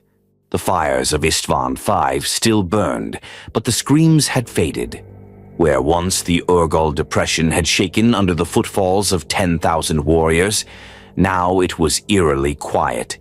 The echoes of bolter fire had given way to the low groan of settling wreckage, the occasional collapse of ruined structures, and the whisper of ash as it drifted over fields littered with the remains of war. This was no longer a battlefield. It was a grave, but not a peaceful one. What remained beneath the clouds of soot and smoke was not the silence of peace, but the silence of aftermath, the kind that comes when purpose dies and only memory lingers. The traitor legions remained, their banners rising over the ruin they had wrought. Word-bearers wandered through the charred husks of trenchworks, chanting their liturgies to gods newly crowned in blood. The Night Lords picked over corpses for trophies, not out of need but for the twisted satisfaction of collecting the final echoes of fear. Iron warriors moved with industrial precision, fortifying positions that no longer needed defending. And the Alpha Legion, if they still walked the ash fields, did so unseen, erasing even the signs of their own presence. There were no more battles to fight. There was only consolidation. Conrad Kurz, his pale skin streaked with blood and dirt, stood atop a broken ridge and gazed down at the wreckage. He did not smile. He did not speak. His vision had come to pass just as he had known it would. The Imperium had been betrayed. The illusion of unity shattered, but prophecy fulfilled brought him no peace. Even surrounded by his own warriors, Kurz remained alone, silent, watching. Some distance away, Perturabo was more practical. His calculations of the campaign's efficiency were precise. In a fortress constructed atop the Iron Hands' old landing site, the Lord of Iron drew maps of secondary construction, orbital alignments, logistics hubs. The massacre was over, yes, but now it was time to prepare for the next stage. The heresy had begun. And like any siege, it needed structure. He did not revel, he planned. By contrast, Lorgar Aurelian stood amid a circle of scorched earth, where a massive warp ritual had been completed. The ground beneath him was cracked with black veins, the soil poisoned by whatever horror had passed through it. He gazed up at the sky, arms spread, praising the new order being born through fire and deception. For him, Isstvan V was not a victory. It was a sacrament. Elsewhere, in the silence of the broken amphitheater where Ferrus Manus had fallen, Fulgrim sat alone. The lyre blade, now whispering less and breathing more, rested beside him on a plinth. His armor was stained, no longer the immaculate finery of a prince, but the smeared vestments of something post-human. The head of his brother had long since been claimed by traitor apothecaries. The amphitheater was empty of ceremony now. The act was done. But Fulgrim remained. He spoke to no one. Even his sons, those emperor's children who now walked the line between sensation and damnation, dared not disturb him. Something had changed. The duel had taken something from Fulgrim that no excess, no pleasure, could replace. He had won. But in that victory, something had broken. Down in the trenches, the traitor legions moved with purpose, but there was little cohesion between them. They had fought alongside each other, but not as allies. They had used each other, trusted perhaps, but only within the narrow limits of strategy. Their unity was a tool, not a conviction. The word-bearers did not dine with the Night Lords. The Iron Warriors offered no salute to the Alpha Legion. There were no celebrations, no toasts, only reloading, repairing, and reciting the names of the dead. This was the new brotherhood, the silence of mistrust. Above them, orbiting the ruined planet, the Sisypheum remained hidden, cloaked by the fractured orbital debris and dead ships left in the wake of the initial assault. The battered strike cruiser hovered in the cold void, its engines silent, its decks lit only by dim emergency lumens. Below decks, the surviving Raven Guard and Iron Hands gathered in chambers built for legions, but now occupied by only a few hundred. The wounded lay in rows, many too damaged to speak, some beyond even Astartes' recovery. Corvus Corax stood in the observation dome, his black armor patched with scavenged plating, his face drawn but calm. The Raven Lord had seen death before. He had endured betrayal, but never like this. His legion had been shattered, his trust in his brothers obliterated. He had known Kurz was unstable. He had long suspected Lorgar's path was dangerous. But Horus? Fulgrim? Ferrus? He could still see the moment Ferrus charged forward with Fireblade raised, leading the vanguard. He could still hear the sound of his final Vox transmission, cut off mid-sentence. And though Corax had not seen his brother fall with his own eyes, he felt it. It haunted him. Behind him, a voice broke the silence. "We need orders." It was Shadrach Medusin, armor scarred and dulled, one of the last surviving officers of the Iron Hands. He looked half-buried in grief but stood tall, his voice clear. Corax turned. "There are no orders," he said. "Only one fact. We are the last." Medusin nodded. "Then we strike as the last." That was the choice now. There was no fleet to rally with, no loyal primarchs nearby. Terra was months away, the wider Imperium unaware or already crumbling. So Corax gave the only order that made sense. We disappear. The Sisypheum would not rejoin the crusade. It would not seek allies yet. It would become a ghost, a blade in the dark. Raven Guard survivors would disperse across void routes, infiltrating loyalist cells, collecting information, spreading warning. The Iron Hands would do the same. Medusin had already begun forming kill teams, not to take revenge blindly, but to wound supply lines, data networks, traitor outposts. Every weakness would be exploited. Every cut would bleed. They would not win the war, but they would make the traitors remember who they had betrayed. Back on the surface, ash continued to fall. Buried beneath the rubble were the remains of brave warriors, Iron Hands, Salamanders, Raven Guard, who had died without retreat. Their names were not sung, their deeds were not recorded in monuments, but in the echoes of silence they endured. They had held the line when the galaxy tore itself apart, and though they were gone, the sound of their resistance would travel, across stars, across time, and into the hearts of those who would yet rise. There are moments in war that never make it into annals or commemorative epics, moments that no bard will sing of, that no hololith will replay, not because they lacked valor or violence, but because they were too quiet, too painful, too human. Isstvan V had seen glory turn to betrayal, vengeance become butchery, and legions be broken into echoes. But now, in the stillness after the bloodletting, it was time to confront the aftermath that even the victors feared to acknowledge. The massacre was over. The war had only just begun. The Urgal depression, now a scar upon a scarred world, lay silent. Smoke curled upward from the craters where proud legions had once made landfall. The dead were countless. The soil had been turned to mud by the weight of ceramite boots and washed with gore from the slain. No life stirred here, not naturally. Even the scavengers of the warp circled elsewhere, sated for now by what had transpired. And in that silence, the traitors began to take stock of what they had done. Across the killing grounds, word-bearer cohorts moved through the dead like priests among tombs. They did not bury their victims. They did not record names. Instead, they erected impromptu altars from astartes' remains, skulls stacked into pyramids, broken weapons jammed into the ground like grave markers. Over these grim effigies, they chanted praises to the dark gods they now served without hesitation. To Erebus and his ilk, this was not a war crime. It was worship. Each chant, each drop of sacrificial blood spilled across the wreckage, solidified their claim that they had been right all along, that the Emperor's silence had been blasphemy, and Horus's rebellion was the first true act of piety. Further east, the Iron Warriors busied themselves with a different kind of aftermath.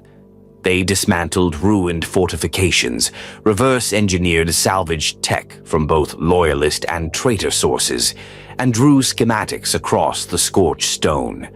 For Perturabo, the campaign had been an exercise in precision, a proof of superiority.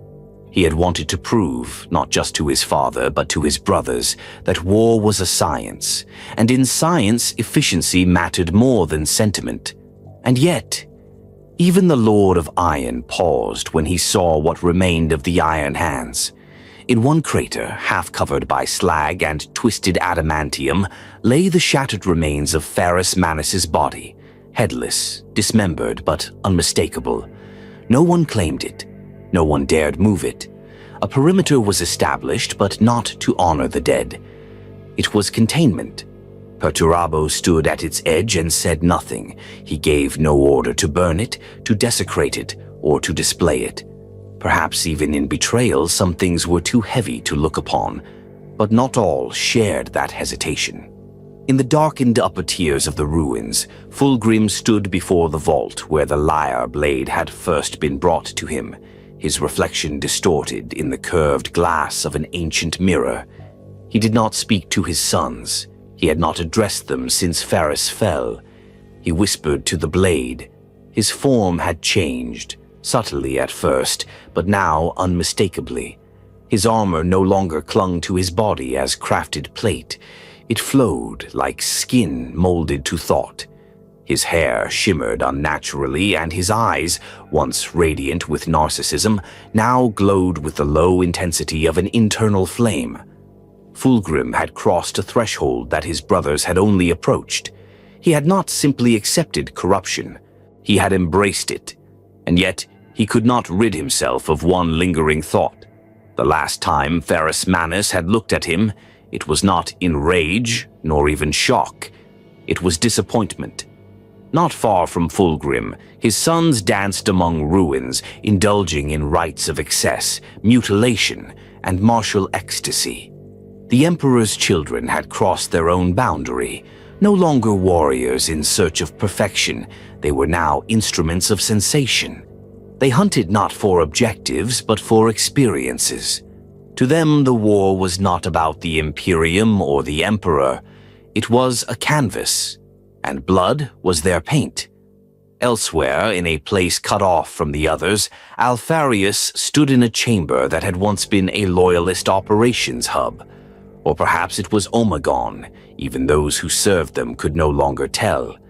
The Alpha Legion had withdrawn quietly, leaving behind only confusion and unanswered questions. Some survivors among the Loyalists spoke of Iron Hands who had saved them at the last moment, only for those same warriors to later disappear or turn their guns against them. Were they Alpha Legionnaires in disguise? Were they Loyalist infiltrators? None knew, and that, more than any death toll, was the Alpha Legion's victory. Yet even for the victors, the shadow of the massacre began to weigh.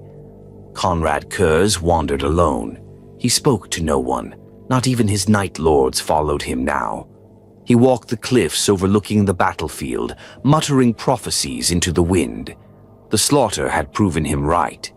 The Emperor's grand design was flawed. Horus had shown the truth. But there was no triumph in Kurz's voice, only madness. He had foreseen this. He had warned them. And now that it had come to pass, he realized something he could never admit to the others. He had not wanted to be right. Meanwhile, across the stars, the ripples of Isstvan began to spread. Fragments of astropathic messages, distorted by warp storms and traitor interference, reached the wider Imperium like dying screams. Whole sectors went silent. Loyalist commanders, confused and horrified, waited for clarity that would never come. Rumors spread of fallen primarchs, dead legions, mass executions. Nothing was confirmed, and yet everyone knew. The Imperium had been wounded. Fatally? Perhaps. But not all were silent. On Terra, Malkador, the Sigillite, stood before the Golden Throne, face carved with worry. The Emperor listened in silence, wordless, motionless. He had known the heresy would come, though even he had not anticipated the scale of Horus's betrayal. Plans would have to change, fast. The Drop Site Massacre had been intended to end resistance, to shatter loyalist military power in a single stroke, but it had also galvanized those who remained. Scattered Iron Hands kill teams were already preparing vengeance strikes. Raven Guard operatives were embedding themselves behind traitor lines. Salamander survivors, though few, carried with them not just grief, but a sense of unfulfilled purpose. Isstvan V had silenced many voices, but the silence would not last. On board the Sisypheum, Corvus Corax stared into the stars, his mind already planning for what must come next. The Raven Guard were crippled, but not defeated. There would be no rebuilding, not yet. But there would be retribution. There would be justice. There would be hope, born not of strength, but of resilience. The echoes of Isstvan would never fade.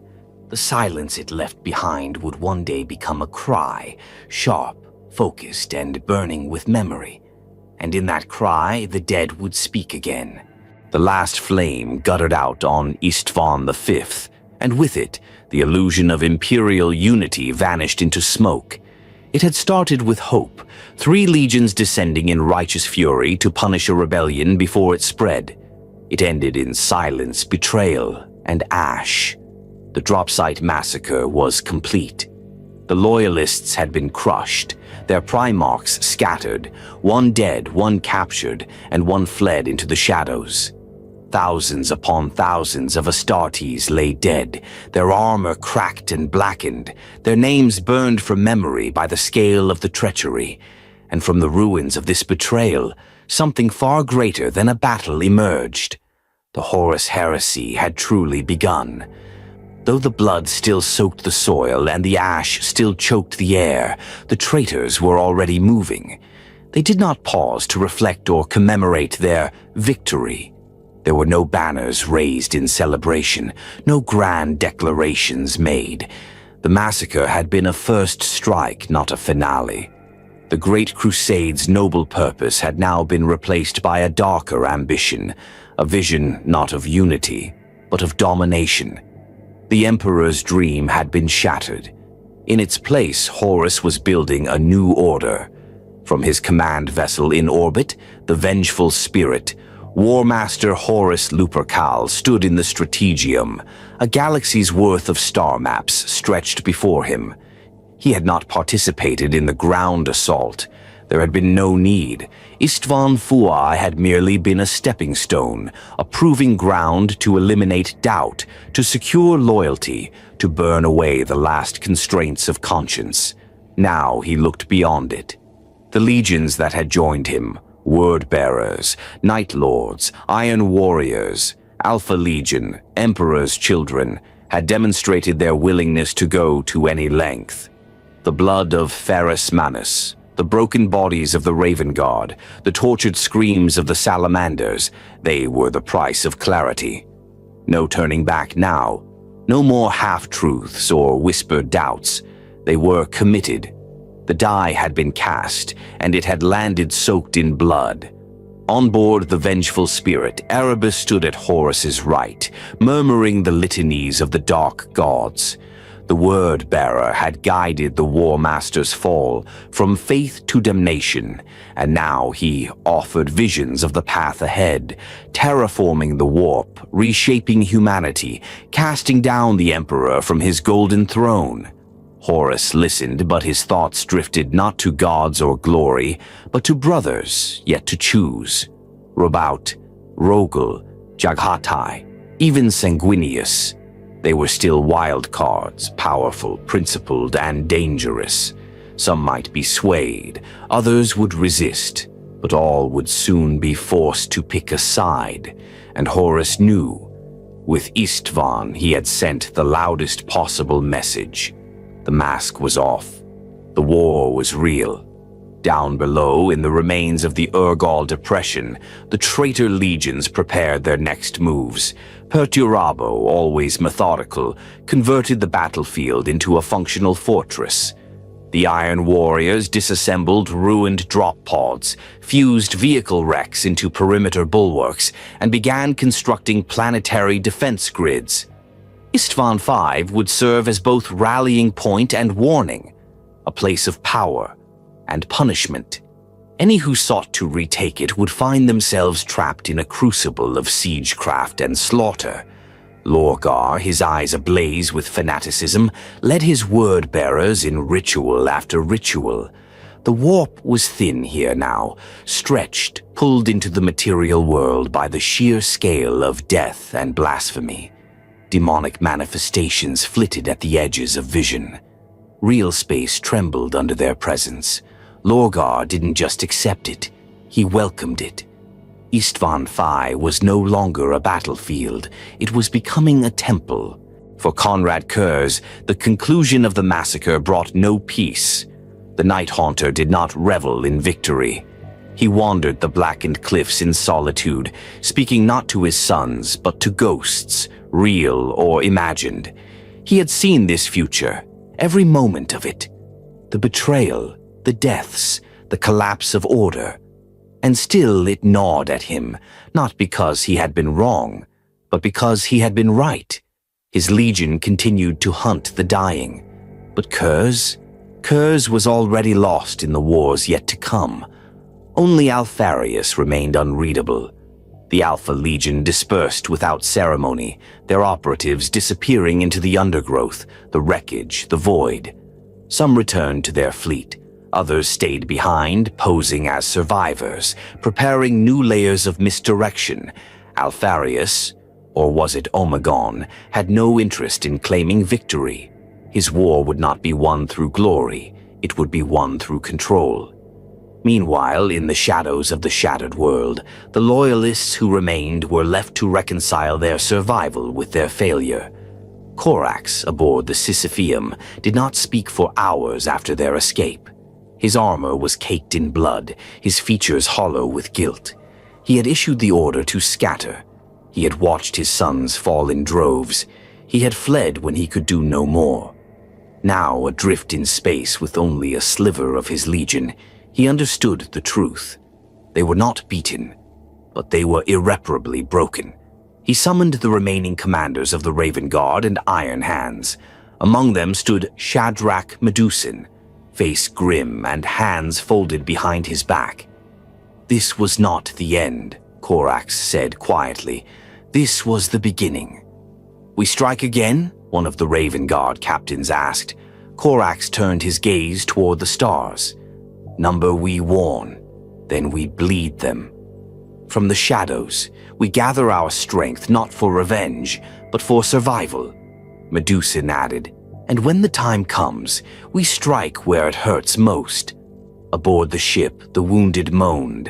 Apothecaries moved in silence. There were no songs, no celebrations, just grim purpose. Word began to spread through scattered loyalist forces elsewhere in the galaxy. Choked voxcasts, fractured astropathic signals. But the message was clear.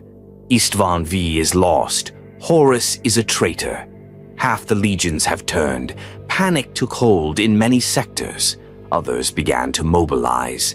The Lunar Wolves renamed themselves the Sons of Horus. Their iconography changed overnight, their oaths rewritten. The Emperor's children sent encrypted messages to their splinter cells, detailing new doctrines of excess and war. The word-bearers began spreading their dark faith with missionary zeal, converting worlds with fire and scripture. And the Imperium, caught between denial and disbelief, hesitated. Terra itself reeled from the shock. Reports filtered into the halls of the Imperial Palace. Malcador the Sigillite convened emergency meetings of the High Lords. The Emperor did not speak, still bound to the arcane project deep beneath the palace. But his silence was not passivity. He had foreseen this, just not the scale nor the speed. The heresy had begun not in a sudden blaze of glory, but in ash and murder. And now, with the massacre complete, a second, more terrible war would unfold, not against Xenos or heretics, but between brothers across the width of the stars. A war that would turn sons against fathers, planets into pyres, and the Emperor's dream into a nightmare of endless blood. As Isstvan V receded behind the Sisypheum's exhaust trail, Corax looked back only once. Then he spoke. "Never again." And with that vow whispered into the void, the true war began.